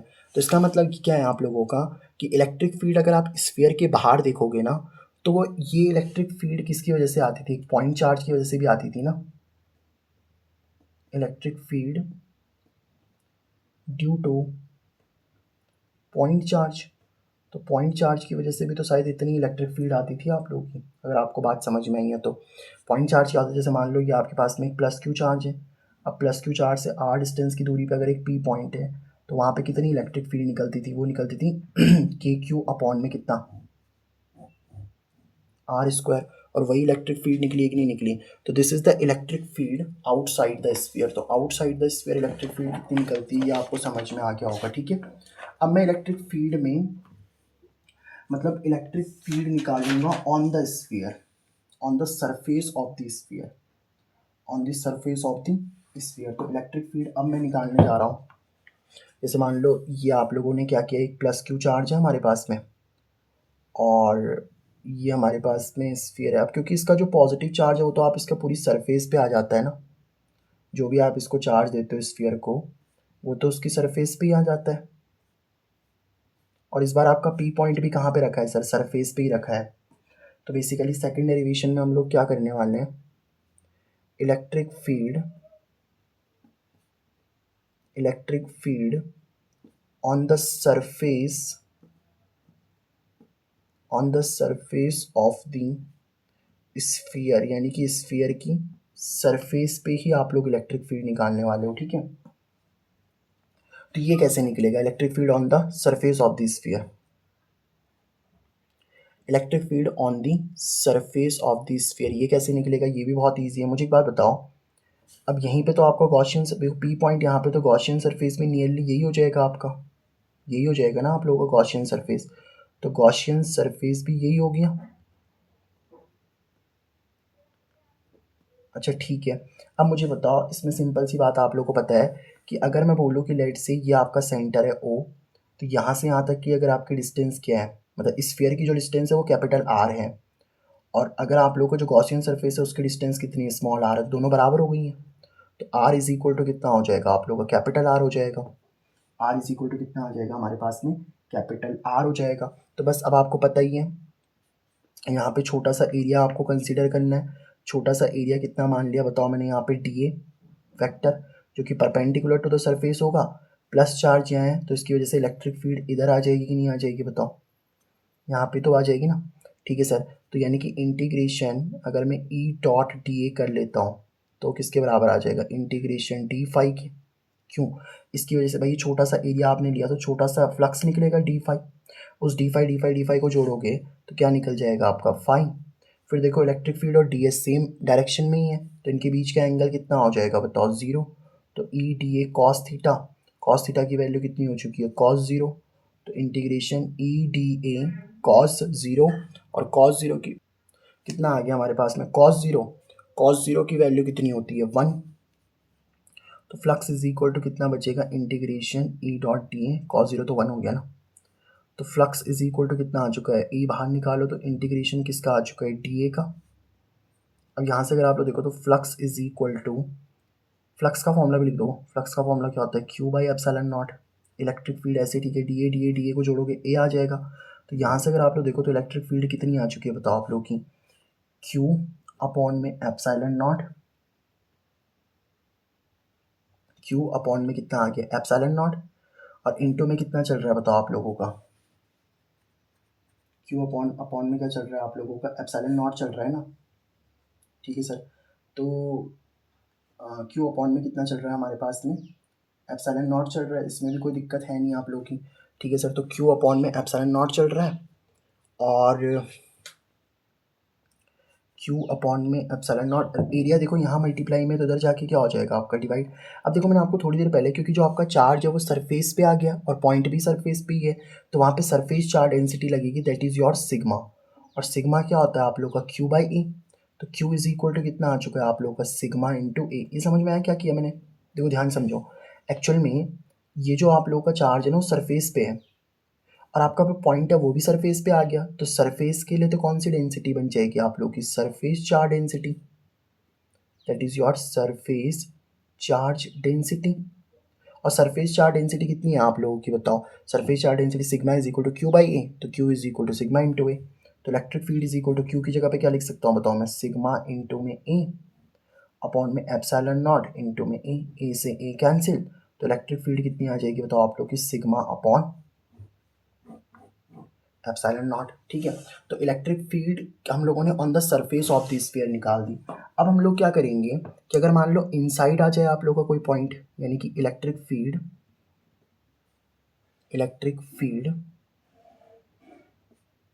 इनसाइड द सरफेस,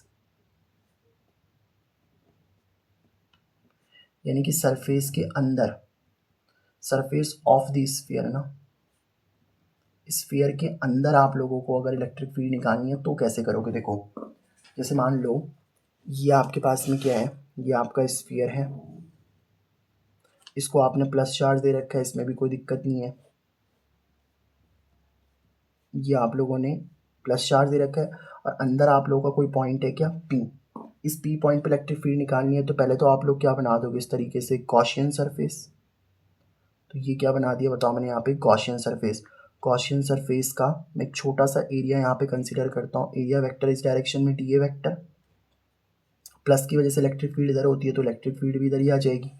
तो मुझे एक बात बताओ, अगर आप लोग क्या करोगे, फ्लक्स का फॉर्मूला, भाई छोटा सा फ्लक्स निकलेगा ना डी फाई, तो वो डी फाई कितना हो जाएगा बताओ आप लोगों का, डी फाई का क्लोज इंटीग्रेशन कर दो, तो वो आ जाएगा ई डॉट डी ए के बराबर। तो डी फाई को जोड़ के तो फाई आ गया, साथ में ई dot d A, sorry E D A कितना आ जाएगा आप लोग का बताओ, कॉस थीटा। इनके बीच का एंगल कितना होगा भाई, जिस डायरेक्शन में इलेक्ट्रिक फील्ड है उसी डायरेक्शन में एरिया वेक्टर, तो इनके बीच का एंगल कितना आ चुका है, 0। तो इलेक्ट्रिक फ्लक्स का फॉर्मूला क्या आ जाएगा, ई डी ए कॉस 0 की वैल्यू 1। तो flux is equal to close integration E D A बचेगा, कॉस 0 की वैल्यू तो 1 हो चुकी है ना। अब फाई का फॉर्मूला क्या होता है, Q by epsilon naught. Electric field constant है वो तो बाहर आ जाएगी, इसमें कोई दिक्कत नहीं। इंटीग्रेशन किसका हो जाएगा बताओ आप लोग का, डी ए का। यहाँ से अगर आप लोग देखो तो क्यू बाई एप्सिलॉन नॉट तो ऐसे ही ठीक है, ई भी ऐसे ही ठीक है, डी ए को जोड़ोगे तो किसके बराबर आ जाएगा, ए के बराबर। अब क्योंकि देखो इनक्लोज चार्ज, भाई इस गॉसियन सरफेस के अंदर, भाई क्यू क्या होता है, इनक्लोज चार्ज। क्यू क्या होता है आप लोग का, इनक्लोज चार्ज होता है ना। तो इस गॉसियन सरफेस के अंदर कितना चार्ज है भाई, इस गॉसियन सरफेस के अंदर तो कोई चार्ज है ही नहीं, 0 चार्ज है। चार्ज तो पूरा का पूरा इस सरफेस पे है ना। देखो ये जो आपकी गॉसियन सरफेस है, जो आपकी गॉसियन सरफेस है, देखो एक्चुअल में एक बात बताओ मुझे, जो आप चार्ज निकालते हो वो सरफेस के अंदर निकालते हो कि नहीं निकालते बताओ। ये जो आपकी सरफेस है, इस सरफेस के अंदर होना चाहिए ना चार्ज। तो सरफेस के अंदर चार्ज कितना दिख रहा है बताओ आप लोगों को, 0। तो सरफेस के अंदर जो क्यू है वो कितना हो जाएगा आप लोगों का, 0। तो अगर क्यू ही 0 हो गया तो एरिया इधर मल्टीप्लाई में उधर जाके डिवाइड हो गया, तो इलेक्ट्रिक फील्ड भी कितनी आ जाएगी, Q upon epsilon not, area इधर मल्टीप्लाई में उधर जाके डिवाइड, तो ये 0 अपॉन 0। तो इलेक्ट्रिक फील्ड कितनी आ चुकी है आप लोगों की, 0 आ चुकी है। समझे ना बात को। तो electric field inside the surface of the sphere कितनी होती है, 0। तो ये मैंने आपको सारी डेरिवेशन करवा चुका हूँ। हम लोग पढ़ना कहाँ से स्टार्ट किया था आप लोगों का, एरिया वेक्टर से, और आई होप आपको सारी की सारी बातें समझ में आ गई होंगी। समझ में आया तो लास्ट में जरूर कहूँगा यार चैनल को सब्सक्राइब करो, इतनी मेहनत लगती है बनाने में वीडियो। ओके, मिलते हैं नेक्स्ट वीडियो में।